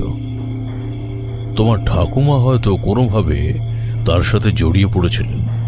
হতে পারে তিনি তার কাছের কোনো সাহায্য চেয়েছিলেন, অথবা তার কোনো কাজের বিরোধিতা করেছিলেন। যাই হোক না কেন, ভৈরবনাথের অভিশাপ বা তার অনুচরেরা হয়তো এখনো সক্রিয়। আমরা দুজনেই রুদ্ধশ্বাসে তারানাথের কথাগুলো শুনছিলাম। এই গল্প যত গভীরে যাচ্ছিল, ততই যেন এর ভয়াবহতা স্পষ্ট হচ্ছিল। কিশোরীর ঠাকুরমা, একজন সাধারণ গ্রামের মহিলা, কিভাবে এমন ভয়ঙ্কর তান্ত্রিকের সাথে জড়িয়ে পড়েছিলেন তা আমাদের কল্পনারও অতীত ছিল। তারানাথ এবার কিশোরীর দিকে তাকিয়ে বললেন, কিশোরী, তোমার ঠাকুমা কি কোনো বিশেষ ধরনের তাবিজ বা মাদুলি ব্যবহার করতেন, বা তার কাছে এমন কিছু ছিল যা অন্যদের থেকে আলাদা? কিশোরী আবারও ভাবতে শুরু করলো। তার চেহারায় একটু বিস্ময় ফুটে উঠল। হ্যাঁ, আমার ঠাকুমা সবসময় একটা ছোট্ট পাথরের লকেট পরতেন। ওটা ওটা দেখতে সাধারণ ছিল না, কেমন যেন একটা অদ্ভুত কালো পাথর। আমরা ছোটবেলায় ওটা নিয়ে খেলতে চাইতাম, কিন্তু ঠাকুমা কাউকে ধরতে দিতেন না। বলতেন এটা তার জন্য খুব গুরুত্বপূর্ণ। মৃত্যুর সময়ও ওটা তার গলাতেই ছিল। তারানাথের চোখ এবার চলচল করে উঠল। তার মানে সেই লকেট, তার মানে আমার অনুমান সঠিক ছিল। সেই লকেটটি হয়তো এর মূল কারণ। সেটি কি এখনো তোমাদের কাছে আছে, বা তোমাদের পরিবারের কেউ কি ওটা দেখেছে? না, ঠাকুরমার মৃত্যুর পর সেই লকেটটি আর দেখা যায়নি। আমরা ভেবেছিলাম হয়তো সৎকার করার সময় ওটা হারিয়ে গেছে, কিন্তু কিশোরী হঠাৎ থেমে গেল। তার মুখে এক নতুন ভয়ের ছাপ। কিন্তু আমার মা একবার বলেছিলেন যে ঠাকুমার সৎকারের সময় নাকি একটি কালো পাখি হঠাৎ কোথা থেকে এসে তার চিতায় বসেছিল, আর তার কিছুক্ষণ পরেই লকেটটি অদৃশ্য হয়ে গিয়েছিল। ঠিক তাই, সেই কালো পাখি সম্ভবত কোনো অশুভ আত্মা ছিল যা লকেটটি নিয়ে গেছে। ওই লকেটটি কোনো সাধারণ পাথর ছিল না কিশোরী।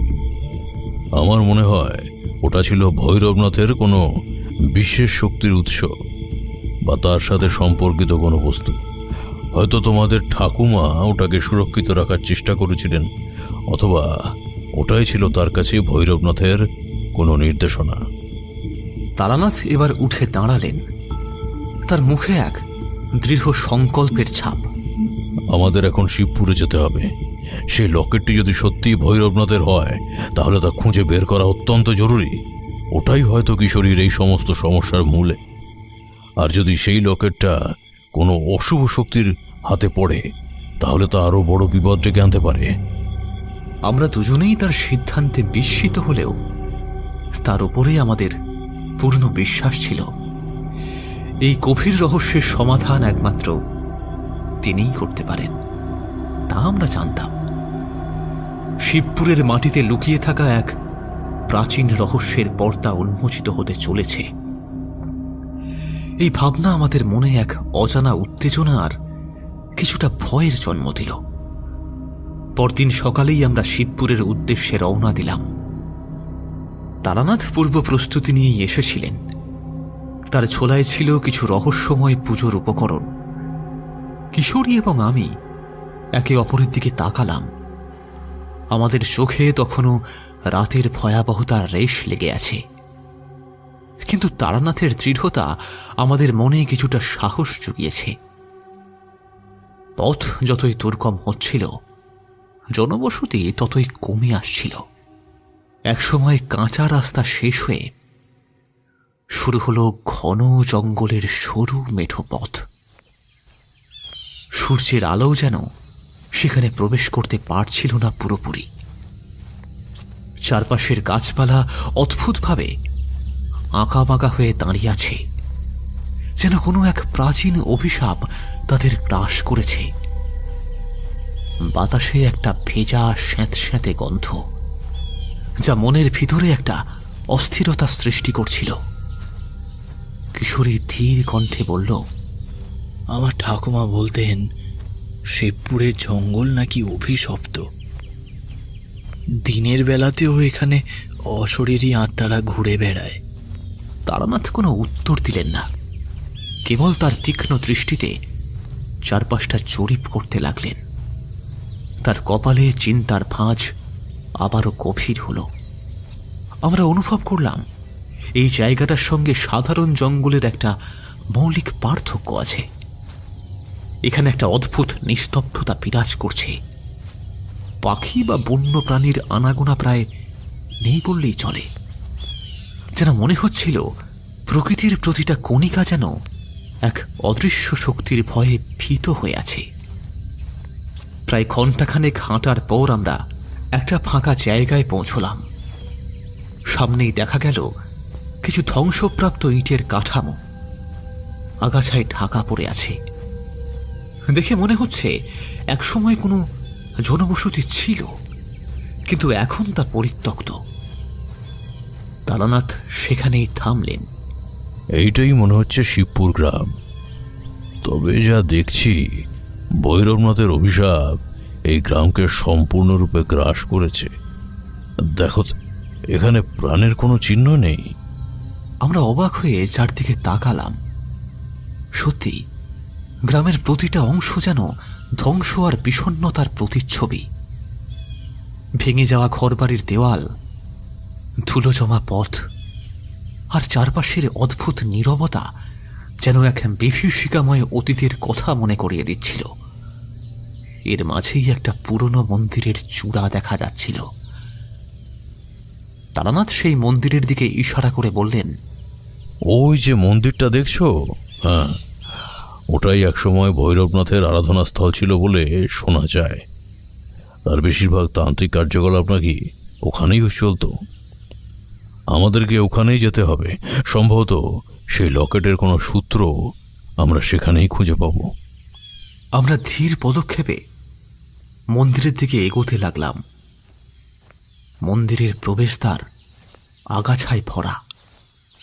পাথরের মূর্তিগুলো সময় আর অবহেলার শিকার হয়ে জীর্ণ হয়ে আছে। ভিতরে প্রবেশ করতেই এক ঝলক ঠান্ডা বাতাস আমাদের গা ছুঁয়ে গেল, যেন মন্দিরের অন্ধকার কোনো প্রাচীন রহস্য নিয়ে শ্বাস ফেলছে। দেওয়ালের গায়ে আঁকা অস্পষ্ট ছবিগুলো কোনো এক ভয়াবহ ইতিহাসের সাক্ষী হয়ে দাঁড়িয়ে আছে।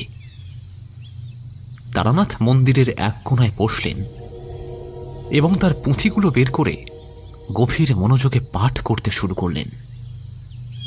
কিশোরী আমার হাত ধরে পাশেই দাঁড়িয়েছিল। তার মুখটা ফ্যাকাশে হয়ে গেছে। এখানে থাকতেই আমার কেমন যেন গা ছমছম করছে। মনে হচ্ছে কেউ যেন আমাদের দেখছে। আমি চারপাশে চোখ বোলালাম, কিন্তু কিছুই দেখতে পেলাম না। কেবল মন্দিরের ভেতরে বাতাসের অদ্ভুত শব্দ আর একটা চাপা অস্বস্তি আছে। তারানাথ তখনও পুঁথিতে মগ্ন। হঠাৎ তিনি চমকে উঠলেন। তার চোখ দুটো যেন উজ্জ্বল হয়ে উঠল। পেয়েছি, এই তো পেয়েছি। পুঁথিতে ভৈরবনাথের সেই বিশেষ লকেটের উল্লেখ আছে। এই লকেটটি আসলে একটি কাল নাগমণি, যা অত্যন্ত শক্তিশালী এবং অশুভ আত্মাদের বশ করার ক্ষমতা রাখে। কিন্তু এর একটা ভয়াবহ দিক আছে। এটি যার কাছে থাকে তাকে রক্ষা করলেও তার পরিবারকে চরম বিপদের মুখে ঠেলে দেয়, বিশেষ করে যদি সেটি কোনো অসৎ উদ্দেশ্যে ব্যবহার করা হয়। তারানাথ কিশোরীর দিকে তাকিয়ে বললেন, তোমার ঠাকুমা হয়তো এই লকেটটার ক্ষমতা জানতেন না, অথবা তিনি কোনোভাবে ভৈরবনাথের কাছ থেকে এটি পেয়েছিলেন নিজের পরিবারকে রক্ষা করার জন্য।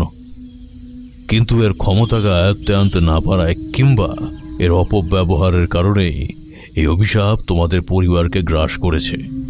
কিন্তু এটা এখন কোথায়? পুঁথিতে বলা আছে, কাল নাগমণি যদি কোনোভাবে এর প্রকৃত বাহকের কাছ থেকে বিচ্ছিন্ন হয়, তবে তা পুনরায় শক্তি সঞ্চয় করে সবচেয়ে শক্তিশালী অশুভ আত্মার কাছে ফিরে যায়। সেই কালো পাখি, সে হয়তো এই মন্দিরেরই কোনো শক্তিশালী অশুভ আত্মা ছিল, যার সাথে ভৈরবনাথের যোগাযোগ ছিল। সে লকেটটি নিয়ে গেছে। তিনি ধীরে ধীরে উঠে দাঁড়ালেন এবং মন্দিরের মাঝখানে একটা ভাঙা বেদির দিকে ইশারা করলেন। এই মন্দিরই হলো ভৈরবনাথের মূল শক্তি কেন্দ্র। যদি সেই মণি সত্যি এই অশুভ আত্মার হাতে পড়ে থাকে, তবে তা এখানেই কোথাও লুকিয়ে আছে। আমাদের এটি খুঁজে বার করতেই হবে, নইলে এ অভিশাপ তোমাদের পরিবারকে ছাড়বে না। আমরা দুজনেই রুদ্ধশ্বাসে তারানাথের কথাগুলো শুনছিলাম। শিবপুরের নীরবতা যেন আরো গভীর হয়ে উঠল, আর মন্দিরের প্রতিটা কোণে যেন এক অজানা বিপদ লুকিয়ে আছে বলে মনে হতে লাগল। কালনাগ মণি খুঁজতে গিয়ে আমরা কি আরো বড় কোনো বিপদের মুখোমুখি হতে চলেছি? এই প্রশ্নটা আমাদের মনে ঘুরপাক খাচ্ছিল। এরপরে তারানাথ মন্দিরের অন্ধকার কোণগুলো পরীক্ষা করতে শুরু করলেন। তারানাথ মন্দিরের প্রত্যেকটা ইঁট, প্রত্যেকটা কোণ গভীর মনোযোগ দিয়ে পরীক্ষা করতে লাগলেন। তার চোখ যেন এক অদৃশ্য কিছু খুঁজছিল। কিশোরী ভয়ে সিটিয়ে আমার হাতটা ধরেছিল। মন্দিরের ভেতরে এক অদ্ভুত নিস্তব্ধতা, যা কেবল তারানাথের নিঃশ্বাসের শব্দে মাঝে মাঝে ভেঙে যাচ্ছিল। পুরনো ধুলো আর স্যাঁতস্যাঁতে গন্ধ মিশে একটা ভুতুড়ে পরিবেশ সৃষ্টি হয়েছে। হঠাৎই তারানাথ একটা পাথরের মূর্তির কাছে এসে থমকে দাঁড়ালেন। মূর্তিটা প্রায় সম্পূর্ণভাবে শ্যাওলা আর আগাছায় ঢাকা পড়েছিল। তিনি সাবধানে আগাছাগুলো সরালেন, আর তার নিচে দেখা গেল কিছু অস্পষ্ট খোদাই করা চিহ্ন। তারানাথ মনোযোগ দিয়ে চিহ্নগুলো পরীক্ষা করতে লাগলেন। এই চিহ্নগুলো সাধারণ নয়, এগুলো এক ধরনের গুপ্ত সংকেত, যা ভৈরবনাথের নিজস্ব। মনে হচ্ছে এই মূর্তির নিচে কিছু লুকোনো আছে। প্রত্যেকটা মূর্তির নিচের অংশ হাত দিয়ে পরীক্ষা করতে লাগলেন। কিশোরী এবং আমি রুদ্ধশ্বাসে তার প্রতিটা গতিবিধি অনুসরণ করছিলাম। কয়েক মুহূর্তের মধ্যেই তারানাথ একটা ছোট পাথরের ওপর চাপ দিলেন, আর সঙ্গে সঙ্গে একটা ঘর্ষণের শব্দ হলো, এবং মুহূর্তেই পিছন থেকে একটা পাথরের বড় অংশ ধীরে ধীরে সরে গেল। উন্মোচিত হলো একটা অন্ধকার গহ্বর। এটা ছিল মন্দিরের নিচে লুকানো একটা গুপ্ত কক্ষের প্রবেশপথ। ভিতর থেকে একটা ঠান্ডা ভেজা বাতাস বেরিয়ে এলো, যার সাথে মিশেছিল এক অজানা অস্বস্তিকর গন্ধ। তারানাথ এক মুহূর্ত দ্বিধা না করে প্রবেশ করল তার ভিতরে। আমরাও ভয়ে ভয়ে তার পিছনে গেলাম। কক্ষটি একেবারে অন্ধকার ছিল। তারানাথ তার ঝোলা থেকে একটা ছোট্ট টর্চ বের করলেন এবং সেটি চালিয়ে ধরলেন। টর্চের আলোয় যা দেখলাম, তাতে আমাদের হৃৎপিণ্ড যেন হিম হয়ে গেল। কক্ষটি ছোট হলেও এর ভিতরে ছিল এক বিভীষিকাময় পরিবেশ। দেওয়াল জুড়ে আঁকা ছিল বিচিত্র কিছু চিত্র, নরমুণ্ডের শাড়ি, অদ্ভুত আকারের প্রাণী এবং কিছু অস্পষ্ট তান্ত্রিক প্রতীক। মাঝখানে একটা পাথরের বেদি, আর তার ওপরে শুকনো ফুল আর ছাই, আর কিছু হাড়গোড় ছড়িয়ে ছিটিয়ে আছে। আর বেদির ঠিক উপরে পাথরের ছাদ থেকে ঝুলে আছে একটা লোহার শিকল, যার শেষ প্রান্তে একটা পুরনো মূর্ছে ধরা খাঁচা। খাঁচার ভিতরে স্পষ্ট দেখা যাচ্ছে একটা অদ্ভুত কালো পাখি। পাখিটা নড়াচড়া করছে না, স্থির হয়ে বসে আছে, যেন যেন পাথরের তৈরি। সেই কালো পাখি, ঠাকুমার চিতায় যে পাখিটা বসেছিল। তারানাথ পাথরের মতো স্থির হয়ে দাঁড়িয়েছিলেন। তার চোখ দুটো তীক্ষ্ণভাবে পাখিটার দিকে নিবদ্ধ। ঠিক তাই কিশোরী, এই পাখিটি সেই অশুভ আত্মা যা কাল নাগমণি নিয়ে গেছে। দেখো, তার ঠোঁটে এখনো কিছু একটা ঝকঝক করছে। আমরা দেখলাম পাখিটার ঠোঁটে সত্যিই একটা ছোট্ট কালো পাথর আটকে আছে, যা টর্চের আলোয় রহস্যময়ভাবে চকচক করছে। কাল নাগমণি। তারানাথ ধীর পায়ে খাঁচার দিকে এগিয়ে গেলেন। তার মুখ দেখে মনে হচ্ছিল তিনি কোনো কঠিন সংকল্প নিয়েছেন। এই পাখিটি এখন কাল নাগমণির রক্ষক। এর শক্তি এখন অনেক বেড়ে গেছে, কিন্তু মণিটি উদ্ধার করতেই হবে, নইলে তোমাদের পরিবার কোনোদিনও ওই অভিশাপ থেকে মুক্তি পাবে না। তিনি খাঁচার কাছে পৌঁছতেই পাখিটা হঠাৎ করেই নড়ে উঠল। তার পাথরের মতো স্থির চোখ দুটো যেন জ্বলন্ত হয়ে উঠল, আর সেখান থেকে একটা অদ্ভুত লাল আভা বিচ্ছুরিত হল। পাখিটা তার ঠোঁট খুলল এবং সেখান থেকে একটা বিকট অমানসিক চিৎকার বেরিয়ে এলো, যা পুরো কক্ষটাকে কাঁপিয়ে তুলল। সেই চিৎকারে দেওয়ালের ধুলো ছড়ে পড়ল, আমাদের কানের পর্দা যেন ফেটে যাওয়ার জোগাড় হলো। সেই চিৎকারের সঙ্গে সঙ্গেই কক্ষের তাপমাত্রা যেন কয়েক ডিগ্রি কমে গেল। আমরা অনুভব করলাম একটা অদৃশ্য শক্তি যেন আমাদের চারপাশ থেকে চেপে ধরছে। পাখিটা হঠাৎ করেই খাঁচার ভেতরেই বিদ্যুতের মতো ঝাপটাতে শুরু করলো তার টানা। তার চোখ থেকে সেই লাল আভাটা আরো তীব্রভাবে বেরোতে লাগলো। তারানাথ প্রস্তুতি ছিলেন। তিনি দ্রুত তার ঝোলা থেকে কিছু ভস্মগুঁড়ো বের করে সেগুলোকে মুঠোবদ্ধ করে একসাথে মন্ত্রপাঠ করতে শুরু করলেন। তার কণ্ঠস্বর দৃঢ় হয়ে উঠল, কিন্তু পাখিটার চিৎকারের কাছে তা যেন ম্লান হয়ে যাচ্ছিল। কিশোরী ভয়ে আমার হাতটা আরো শক্ত করে চেপে ধরল। আমরা কি পারবো বিভূতি? এটা তো শুধু একটা পাখি নয়। তারানাথ পাখির দিকে তাকিয়ে দৃঢ় স্বরে বললেন, এটা শুধু একটা পাখি নয় কিশোরী, এটা এক প্রাচীন অশুভ সত্তা, যা ভৈরবনাথের শক্তিশালী অনুচর ছিল। এই মণি এর মূল শক্তি, আর এই মণি কেড়ে নিলে এর ক্ষমতা লোপ পাবে।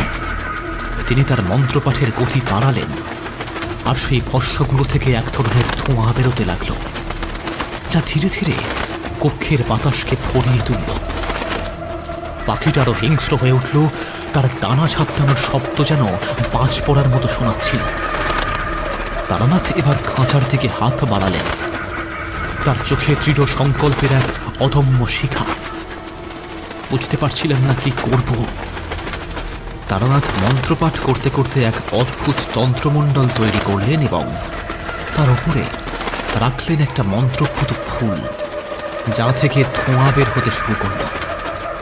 সেই ধোঁয়া ধীরে ধীরে গুপ্তকক্ষের বাতাসে ভরে গেল, আর তার তীব্র গন্ধে পাখিটার বিকট চিৎকারের তীব্রতা কিছুটা কমে এলো।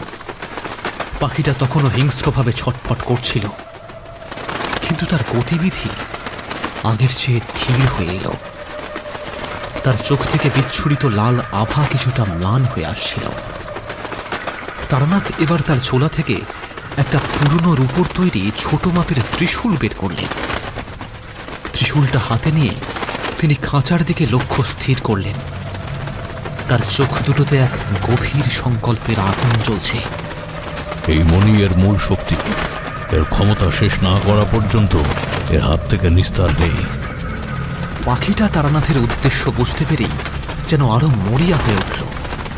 সেটা খাঁচার ভেতরে পাগলের মতো ঘোরাফেরা করতে লাগলো এবং তার ঠোঁটে আটকে থাকা কালনাগ মণি থেকে এক বিচিত্র কালো আভা বিচ্ছুরিত হতে শুরু করল।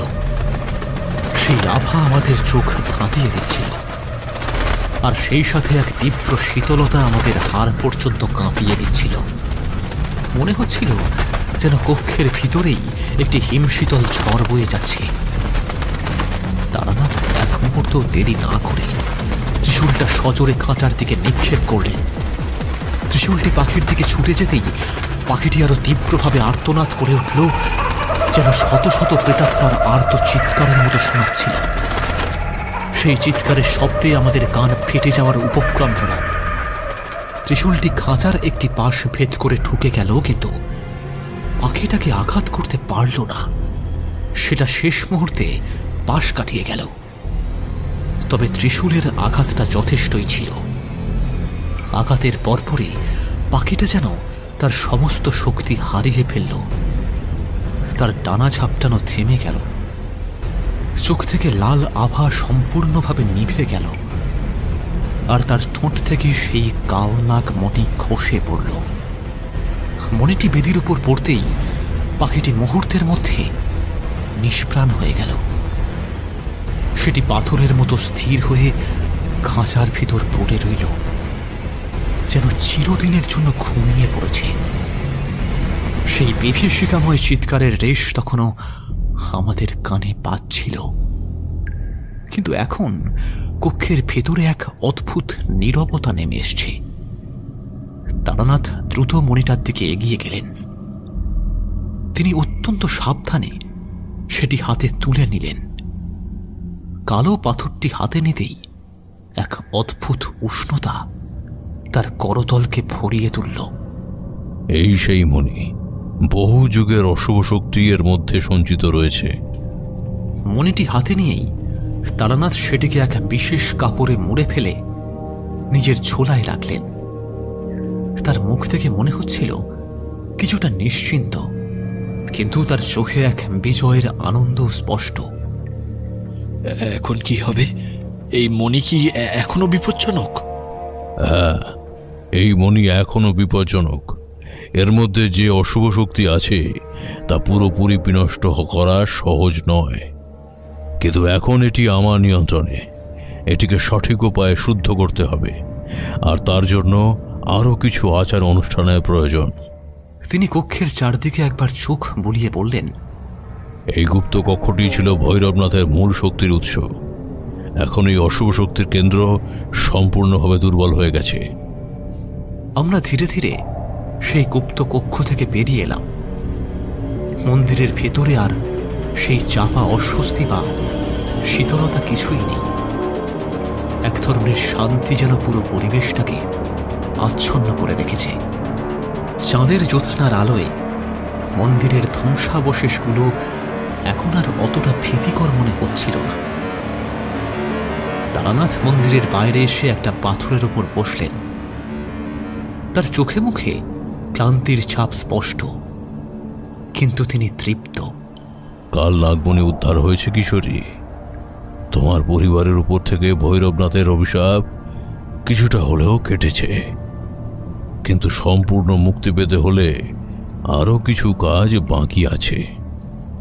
আমরা দুজনেই তার দিকে তাকিয়ে রইলাম, তার পরের কথার অপেক্ষায়। তারানাথের কথা শেষ হতেই আমরা দেখলাম খাঁচার ভিতরে নিথর হয়ে পড়ে থাকা সেই কালো পাখিটা ধীরে ধীরে ম্লান হতে শুরু করেছে। যেন একটা অদৃশ্য শক্তি তার অস্তিত্বকে গ্রাস করছে।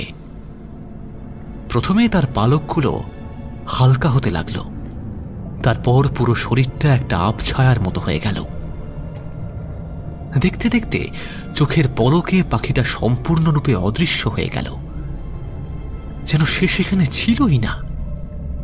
কেবল খালি খাঁচাটা তার পুরনো মরচে ধরা অস্তিত্ব নিয়ে সেখানেই পড়ে রইল। কিশোরী বিস্ময়ে হাঁ করে তাকিয়েছিল। এ কি হলো? অশুভ সত্তারা যখন তাদের মূল শক্তি হারায়, তখন তারা তাদের ভৌত রূপ ধারণ করতে পারে না। এই পাখিটি ছিল ভৈরবনাথের এক শক্তিশালী অনুচর, যা কাল নাগমণির শক্তিতেই টিকে ছিল। মনে উদ্ধার হওয়ার পর তার শক্তি নিঃশেষ হয়ে গেছে, তাই সে তার আসল রূপে ফিরে গেছে, অর্থাৎ অস্তিত্বহীনতায়। কক্ষের ভিতরে আর এক মুহূর্তও থাকতে ইচ্ছা করছিল না। সেই ভয়াবহ স্মৃতিগুলো যেন প্রতিটা ধুলোকণায় মিশে আছে। আমরা দ্রুত গুপ্ত কক্ষ থেকে বেরিয়ে এলাম।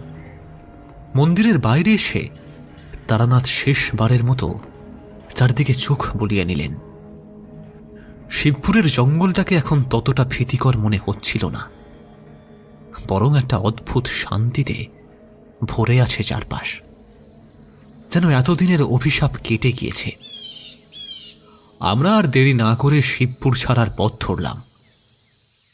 ফিরতি পথে যেন অনেক হালকা মনে হলো। বাতাসের সেই স্যাঁতস্যাঁতে অস্বস্তিটা আর নেই। পাখির কিচিরমিচির শব্দও যেন শোনা যাচ্ছে দূরে কোথাও। মনে হচ্ছিল যেন একটা বিরাট ভার আমাদের মন থেকে নেমে গিয়েছে। সূর্য তখন ডুবতে শুরু করেছে। পশ্চিমাকাশের লাল আভা ছড়িয়ে পড়েছে। আমরা জানি না ভবিষ্যতে কি আছে, কিন্তু কালনাগ মণি উদ্ধারের পর একটা আশার আলো দেখতে পাচ্ছি। আমরা কিশোরীর আদি বাড়ির দিকে রওনা দিলাম। যখন আমরা পৌঁছলাম তখন চারপাশটা অন্ধকার নেমে এসছে। কেবল চাঁদ আর তারার ম্লান আলোয় পথটা আবছাভাবে দেখা যাচ্ছে।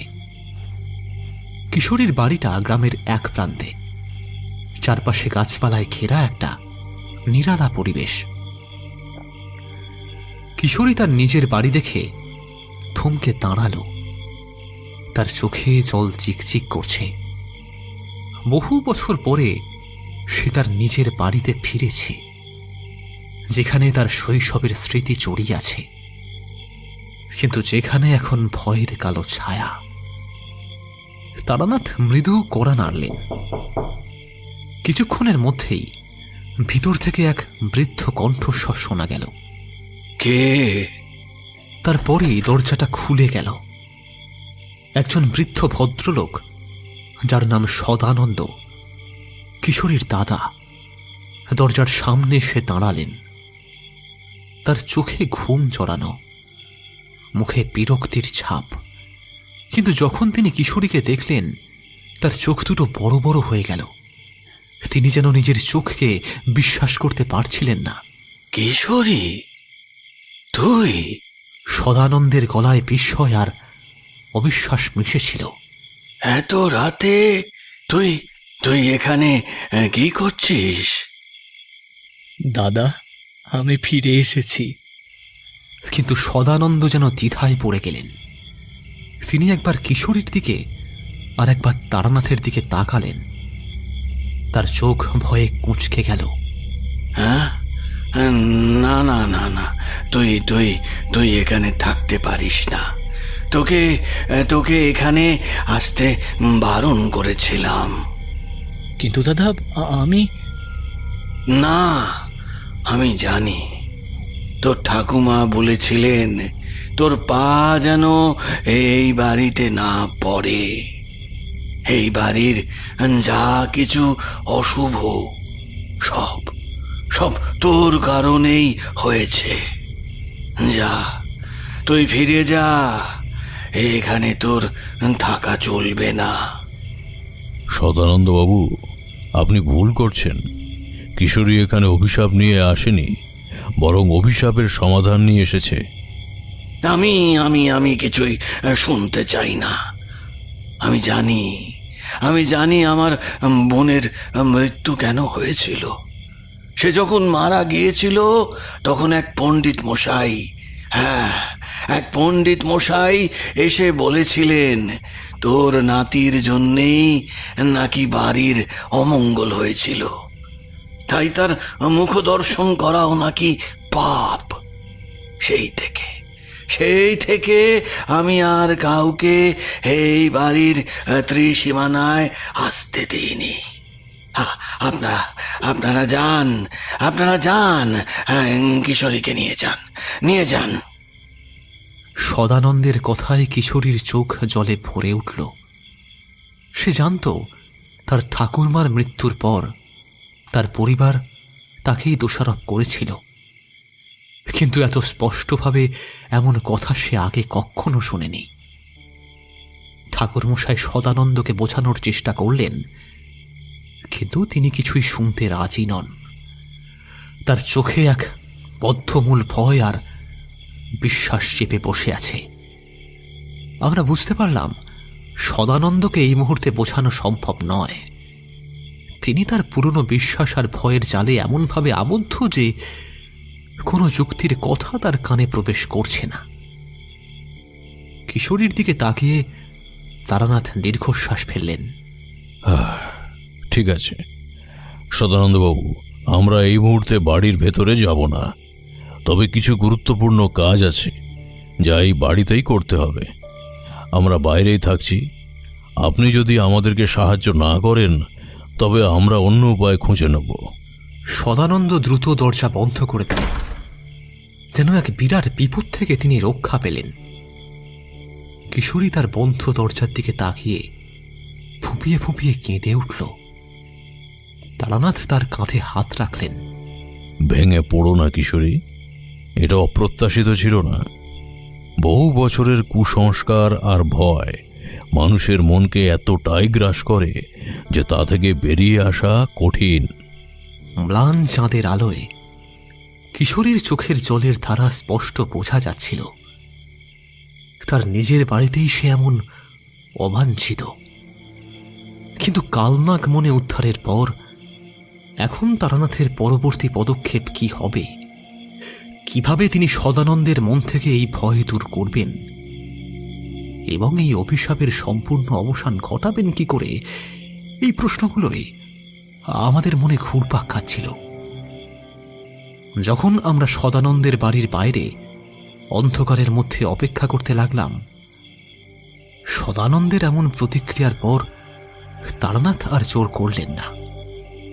তিনি জানতেন জোর করে কিছুই হবে না, বরং তার চেয়ে এখন গুরুত্বপূর্ণ হল কিশোরীর আদি বাড়িতে কালনাগ মনির প্রভাব পুরোপুরি শেষ করা। সদানন্দ যখন দরজা বন্ধ করে দিলেন, তখন কিশোরীর দিকে তাকিয়ে তারানাথ বললেন, চিন্তা করো না কিশোরী, এই বাড়ির ভেতরে না ঢুকতে দিলেও কাজটা বাইরে থেকেও শুরু করা যাবে। তিনি এরপর বাড়ির চারপাশে ঘুরতে লাগলেন, তার চোখে গভীর মনোযোগ। কিশোরী এবং আমি তার পিছু নিলাম। কৌতূহল এবং উদ্বেগে আমাদের মন ভরে উঠেছে। তারানাথ বাড়ির দেওয়ালগুলো খুঁটিয়ে খুঁটিয়ে দেখতে লাগলেন। মাটির ওপর ঝুঁকে পড়লেন, যেন অদৃশ্য কিছু খুঁজছেন। চাঁদের ম্লান আলোয় তার মুখ কঠিন সংকল্পে ভরা। হঠাৎ তারানাথ বাড়ির পিছন দিকে একটা পুরনো প্রায় শুকিয়ে যাওয়া তুলসী গাছের ঝোপের কাছে এসে থমকে দাঁড়ালেন। গাছের পাতাগুলো অস্বাভাবিকভাবে কুঁকড়ে ছিল, আর মাটিটা ছিল কেমন যেন কালো আর কর্কশ। তারানাথ মাটি থেকে কিছু একটা তুলে নিলেন। সেগুলো ছিল কিছু শুকনো হাড়ের টুকরো আর এক ধরনের কালো পাউডারের মতো পদার্থ। তিনি সেগুলো গভীর মনোযোগ দিয়ে দেখলেন। তার কপালে চিন্তার ফাঁচ আরো গভীর হল। এগুলো সাধারণ জিনিস নয়, এই হাড়গুলো সম্ভবত কোনো পশুর, কিন্তু এগুলোকে তন্ত্র সাধনায় ব্যবহার করা হয়েছে। আর এই কালো গুঁড়ো, এটা হলো শ্মশানের ছাই।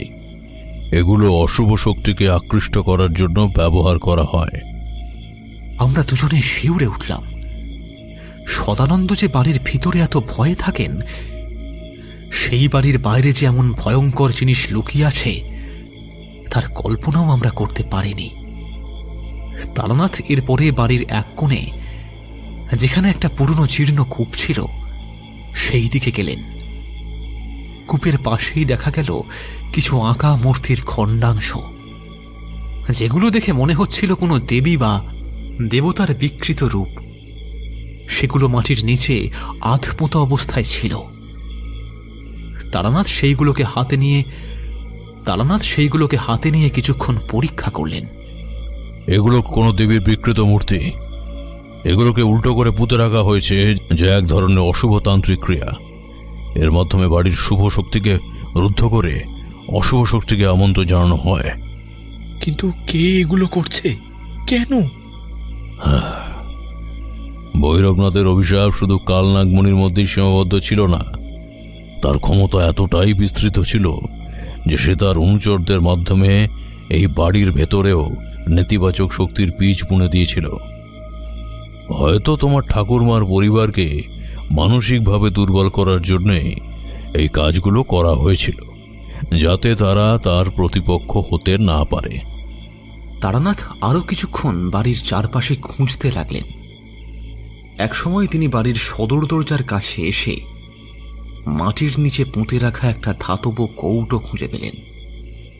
কৌটোটা পুরনো এবং মূর্ছে ধরে গেছে। তিনি সাবধানে সেটা খুললেন, আর তার ভেতরে যা দেখা গেল তা আমাদের আতঙ্কিত করে তুলল। কৌটোর ভেতরে ছিল একটা ছোট কাপড়ের পুতুল, যা পিন দিয়ে বিদ্ধ করা ছিল। পুতুলটির মুখ ছিল মানুষের মতো, আর তার উপরে কিছু শুকনো রক্তমাখা চুল জড়ানো ছিল। পুতুলের পাশেই ছিল কয়েকটা শুকনো লঙ্কা আর কিছু পোড়া সুতো। এটা হলো বশীকরণের পুতুল। এটা দিয়ে কোনো মানুষকে মানসিকভাবে বা শারীরিকভাবে নিয়ন্ত্রণ করার চেষ্টা করা হয়। এই চুলগুলো হয়তো তোমাদের ঠাকুমারই ছিল। কিশোরী ভয়ে চোখ বন্ধ করে ফেলল। তার ঠাকুরমার বাড়িতে এমন ভয়ঙ্কর তান্ত্রিক কার্যকলাপের প্রমাণ তার কল্পনার অতীত ছিল। সদানন্দের ভয়ের কারণ এবার আরো স্পষ্ট হয়ে উঠল। তিনি হয়তো এই অশুভ প্রভাবগুলো অনুভব করতেন, কিন্তু এর পিছনের কারণটা তিনি জানতেন না। তারানাথ ধীরে ধীরে সব অশুভ উপাদানগুলোকে একত্রিত করলেন। শুকনো হাড়, শ্মশানের ছাই, বিকৃত মূর্তি এবং বশীকরণের পুতুল। তার মুখে এক দৃঢ় সংকল্পের ছাপ। এইসব উপাদানগুলোই এই বাড়ির অশুভ শক্তির মূল উৎস। এগুলোকে বিনষ্ট করতে হবে। এই বাড়ির এবং এই বাসিন্দাদের উপর থেকে সমস্ত নেতিবাচক প্রভাব দূর করতেই হবে। রাত তখন গভীর। চাঁদের আলোয় তারানাথের স্থির মুখটা দেখা যাচ্ছিল। কালনাগ মনে উদ্ধারের পর এখন ওই অশুভ উপাদানগুলোকে ধ্বংস করার কঠিন কাজটা বাকি। এই বাড়ি থেকে কি আদেও অশুভ শক্তি দূর করা সম্ভব হবে? সদানন্দের মনে গেঁথে থাকা ভয় কি আদেও কাটবে? এই প্রশ্নগুলো নিয়ে আমরা যখন ভাবছি, ঠিক তখনই তারানাথ অত্যন্ত সতর্কভাবে সব অশুভ উপাদানগুলোকে এক জায়গায় জড়ো করলেন। কিশোরী এবং আমি তার দিকে তাকিয়ে অধীরভাবে অপেক্ষা করছিলাম। আমাদের মনে একসাথে ভয় এবং কৌতূহল মিশে আছে। সদানন্দ তখনও ঘরের ভিতর থেকে উঁকি দিচ্ছেন। তার চোখে অবিশ্বাসের ছাপ আর আতঙ্ক। তারানাথ এরপর বাড়ির আঙিনায় একটা ছোট্ট গর্ত খুঁড়লেন। সেখানে শুকনো কাঠ আর কিছু পবিত্র তন্ত্রের জিনিসপত্র স্থাপন করলেন। তার ঝোলা থেকে তিনি একটা পিতলের পাত্র বের করলেন, যার ভেতরে কিছু তরল পদার্থ ছিল। তিনি সেটিকে সেই কাঠ এবং তন্ত্রের জিনিসের উপর ঢাললেন। এরপর তিনি নিজের চোখ বন্ধ করে কিছুক্ষণ মন্ত্র পাঠ করলেন। তার মুখমণ্ডল অদ্ভুতভাবে শান্ত দেখাচ্ছিল, যেন তিনি এক গভীর যোগনিদ্রায় মগ্ন। কিছুক্ষণ পর তিনি চোখ খুললেন। তার চোখ দুটোতে এক ভিন্ন জ্যোতি দেখা গেল। তিনি একটি দেশলাই কাঠি জ্বালিয়ে সেই কাঠের স্তূপে ধরালেন। মুহূর্তের মধ্যে দাউ দাউ করে আগুন জ্বলে উঠল তাতে। আগুনের শিখাগুলো অন্ধকারের মধ্যে নাচতে শুরু করল, আর সেই আলোয় তারানাথের মুখটা যেন আরো উজ্জ্বল দেখাচ্ছিল। এই হলো পবিত্র অগ্নি। এই আগুন সমস্ত অশুভ শক্তিকে ভস্মীভূত করবে। তারপর একে একে তিনি সংগৃহীত অশুভ উপাদানগুলো সেই আগুনের মধ্যে নিক্ষেপ করতে লাগলেন। প্রথমে হাড়ের টুকরোগুলো, সেগুলো আগুনে পড়তেই একটা কটকট করে শব্দ হয়ে পুড়ে গেল। তারপর শ্মশানের ছাই, যা আগুনে পড়তে এক অদ্ভুত ধোঁয়া তৈরি হল, যা দ্রুত বাতাসে বিলীন হয়ে গেল। এবং যখন তিনি বিকৃত মূর্তিগুলোর খণ্ডাংশ আগুনের মধ্যে ফেললেন, তখন সেগুলো থেকে একটা চাপা আওয়াজ বেরিয়ে এলো, যেন কোনো কিছু যন্ত্রণা পাচ্ছে। অবশেষে তিনি সেই বশীকরণের পুতুলটা হাতে নিলেন। পুতুলটা হাতে নিতেই কিশোরী যেন শিউরে উঠল।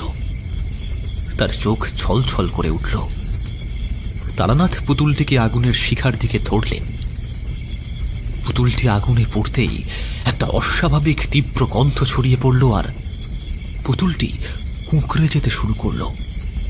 পুতুলটির শরীর থেকে যেন এক অদৃশ্য শক্তি বেরিয়ে যাচ্ছিল, যা আমাদের চোখে ধরা পড়ছিল না, কিন্তু আমরা অনুভব করতে পারছিলাম। পুতুলটি সম্পূর্ণরূপে ভস্মীভূত হওয়ার পর আগুনের শিখাগুলো যেন আরো তীব্র হয়ে উঠল, আর সেখান থেকে এক পবিত্র ধোঁয়া উপর দিকে উঠে যেতে লাগল। এই ধোঁয়া সেই আগের ধোঁয়ার মতো অস্বস্তিকর নয়, বরং এতে একটা সুগন্ধ ছিল, যা মনকে শান্তি দিচ্ছিল। অশুভের বিনাশ হয়েছে। এই বাড়িতে এতদিন ধরে যে নেতিবাচক শক্তি বাসা বেঁধেছিল, তা এখন সম্পূর্ণভাবে ভস্মীভূত হয়েছে। সদানন্দ তখন দরজার ফাঁক দিয়ে আমাদের দেখছিলেন। তার মুখের ভয়ের ছাপ ধীরে ধীরে কমে আসছিল। তার জায়গায় একটা বিস্ময় আর দ্বিধার ভাব ফুটে উঠছিল। তিনি হয়তো এই অসামান্য ঘটনা নিজের চোখে দেখেও বিশ্বাস করতে পারছিলেন না। তারানাথ এরপর ঝোলা থেকে কিছু সাদা ফুল আর পবিত্র জল বের করলেন। তিনি সেই জল আগুনের চারপাশে ছিটিয়ে দিলেন, আর ফুলগুলো একপাশে ছড়িয়ে দিলেন। তারপর তিনি কিশোরীর দিকে তাকিয়ে বললেন, এখনো একটি কাজ বাকি আছে কিশোরী। কালনাগমণি সম্পূর্ণভাবে শুদ্ধ করা এবং তোমার ঠাকুরমার আত্মার মুক্তি, আর তার জন্য প্রয়োজন সূর্যোদয়। রাত গভীর থেকে গভীরতর হল। আমরা আগুনের চারপাশে বসে রইলাম, যা এখন ধীরে ধীরে নিভে আসছিল। তারানাথ মগ্ন হয়ে কিছু মন্ত্র জপ করছিলেন। কিশোরী আমার পাশে বসেছিল। তার চোখে ক্লান্তি আর এক ধরনের শান্তি। এতদিনের মানসিক যন্ত্রণা যেন কিছুটা হলেও উপশম হয়েছে তার। সদানন্দ কিছুক্ষণ পর দরজাটা পুরোটা খুলে বাইরে বেরিয়ে এলেন। তার মুখ এখন আর ততটা ভীত নয়, বরং এক ধরনের কৌতূহল তার চোখে। তিনি ধীরে ধীরে আমাদের কাছে এলেন, কিন্তু কোনো কথা বললেন না। কেবল শান্তভাবে আগুনের দিকে তাকিয়ে রইলেন। মনে হচ্ছিল ওই অগ্নিযজ্ঞের পবিত্রতা তার মনের উপর প্রভাব ফেলেছে। ভোরের আবছা আলো ফুটতে শুরু করল। পূর্ব দিগন্তে লালের আভা দেখা দিল। তারানাথ চোখ খুললেন। তার মুখে এক প্রসন্নতা। তিনি কালনাগ মণিটিকে ঝোলা থেকে বের করলেন। মণিটি তার হাতে নিয়ে তিনি পূর্ব দিকে মুখ করে বসলেন। সূর্য যখন দিগন্তে তার প্রথম রশ্মি নিক্ষেপ করল, তারানাথ সেই মণিটিকে সূর্যের আলোর দিকে ধরলেন। মণিটি সূর্যের আলোয় যেন আরো উজ্জ্বল হয়ে উঠল। তার কালো রং যেন গভীর নীল হয়ে গেল। তারানাথ গভীর স্বরে মন্ত্রপাঠ করতে লাগলেন। তার সেই মন্ত্রের সাথে সাথে মণি থেকে এক অদ্ভুত সাদা আভা বিচ্ছুরিত হতে শুরু করল। সেই আভা দেখে মনে হচ্ছিল যেন মনির ভেতর থেকে সব অন্ধকার বেরিয়ে যাচ্ছে, আর তা পবিত্র আলোয় ভরে উঠছে। মণিটি ধীরে ধীরে তার উজ্জ্বলতা বাড়াতে লাগল। তারানাথের মুখ শান্ত, তার চোখ মনির দিকে নিবদ্ধ। প্রায় আধ ঘন্টা ধরে তিনি এই ক্রিয়া করলেন।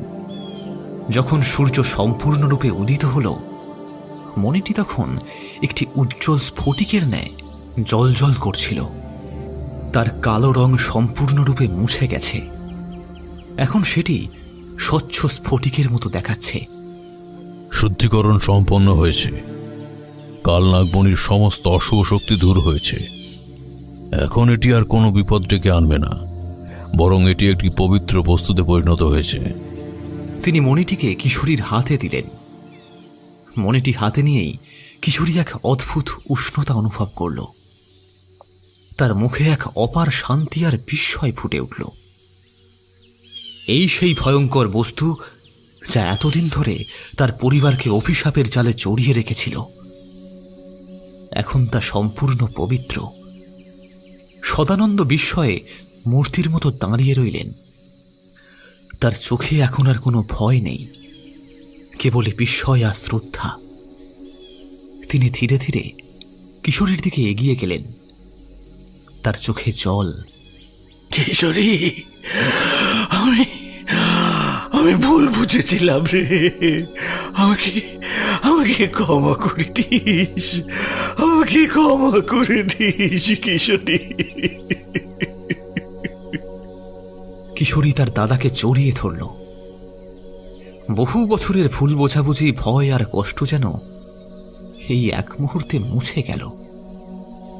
তার ঠাকুরমার আত্মা হয়তো এখন শান্তি পেয়েছে, আর তাদের পরিবার অভিশাপের ছায়া থেকে এখন মুক্তি পেয়েছে। তারানাথ মৃদু হাসলেন। এখন সব শেষ হয়েছে কিশোরী। তোমার পরিবার এখন সম্পূর্ণ নিরাপদ। কালনাগ মনির শুদ্ধিকরণের পর কেটে গেল আরো 2 দিন। এই 2 দিন যেন আমাদের জন্য এক ভিন্ন অধ্যায় নিয়ে এসেছিল। সদানন্দবাবুর চোখে যে ভয় আর অবিশ্বাস এতদিন বাসা বেঁধেছিল, তা যেন জাদুকাঠির ছোঁয়ায় উধাও হয়ে গিয়েছিল। তিনি এখন পুরোপুরি বদলে গেছেন। কিশোরী আর আমি অবাক হয়ে দেখছিলাম তার এই পরিবর্তন।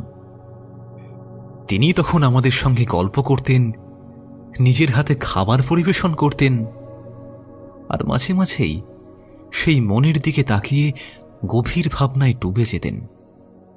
কিশোরীর সাথে তার সম্পর্কও স্বাভাবিক হয়ে এসেছে, যেন বছরের পর বছর ধরে জমে থাকা এক বরফের স্তূপ গলে গিয়েছে। তৃতীয় দিন সকালে আমরা কলকাতার উদ্দেশ্যে রওনা দিলাম। ভোরের নরম আলোয় পথঘাট তখনও কুয়াশার চাদরে মোড়া। সদানন্দবাবু আমাদের বিদায় জানাতে এলেন। তার চোখে এক ধরনের কৃতজ্ঞতা আর শ্রদ্ধা স্পষ্ট ছিল। কিশোরী তাকে প্রণাম করতেই সদানন্দ তার মাথায় হাত রেখে আশীর্বাদ করলেন। কিশোরীর হাতে তখনও কালনাগ মণিটা ছিল, যা এখন এক স্ফটিকের মতো স্বচ্ছ আর পবিত্র। ট্রেনে বসে জানলার বাইরে তাকিয়ে দেখছিলাম গ্রামের পর গ্রাম দ্রুত পেরিয়ে যাচ্ছে। মনের ভিতরে এক মিশ্র অনুভূতি। একদিকে সেই ভয়ঙ্কর অভিজ্ঞতার ইতি ঘটেছে, আর অন্যদিকে আমার পাশে কিশোরী বসেছিল, তার মুখে এক অদ্ভুত প্রশান্তি। মণিটি শেষমেশ আসার পথে তারানাথের কথা মতো গঙ্গার জলে ভাসিয়ে দিয়েলাম। ট্রেনের মধ্যে দেখলাম কিশোরী গভীর চিন্তামগ্ন। তার দিকে তাকিয়ে আমি বললাম, সবকিছু বদলে গেল তাই না কিশোরী? হ্যাঁ, সব বদলে গেছে। মনে হচ্ছে যেন এক নতুন জীবন শুরু হলো। কলকাতার দিকে ছুটে চলা ট্রেনের শব্দে আমি আনমনা হয়ে ভাবছিলাম, তারানাথ সেই মণিটি সম্পর্কে কি বলেছিলেন। মণিটি কিশোরীর হাতে দেওয়ার পর তারানাথ বলেছিলেন, ভৈরবনাথ আসলে কালনাগ দেবীর নয়, বরং তন্ত্রের এক উগ্রদেবীর এক সংহার রূপের উপাসনা করত, যা ক্ষমতা চূড়ান্ত শিখরে পৌঁছানোর জন্য বলিদান এবং কালো জাদুর উপর নির্ভরশীল ছিল। এই কারণেই সেই মণিটিকে তার অশুভ আকাঙ্ক্ষা পূরণের মাধ্যম হিসাবে ব্যবহার করেছিলেন, এবং এর ফলস্বরূপ তোমার পরিবার প্রজন্মের পর প্রজন্ম ধরে অভিশাপের শিকার হয়েছিল। মণিটির মধ্যে যে শক্তি বাস করত তা মূলত ছিল একটি অপবিত্র সত্তা, যা মানুষের লোভ আর অবিশ্বাসের উপর ভর করে বাড়তে থাকে। কিন্তু এখন আর ভয় নেই। আমি তোমার এবং তোমার পরিবারের ওপর যে রক্ষাগণটি এঁকে দিয়েছি তাতে তোমার সব ভয় কেটে গেছে। ট্রেনটা একটা লুপ লাইনে এসে দাঁড়ালো এবং সেইখানে কিছুক্ষণ নেমে দাঁড়ালাম আমরা। তারানাথ প্ল্যাটফর্মের একটা ইটের পাজায় বসে সিগারেট ধরালেন। আমি দেখলাম অদূরে স্টেশনের দোকানে গরম গরম কচুরি ভাজা হচ্ছে। সকাল থেকে কিছু খাওয়া হয়নি, তাই 3 চাঙারি কচুরি এবং জিলিপি আনতে চলে গেলাম।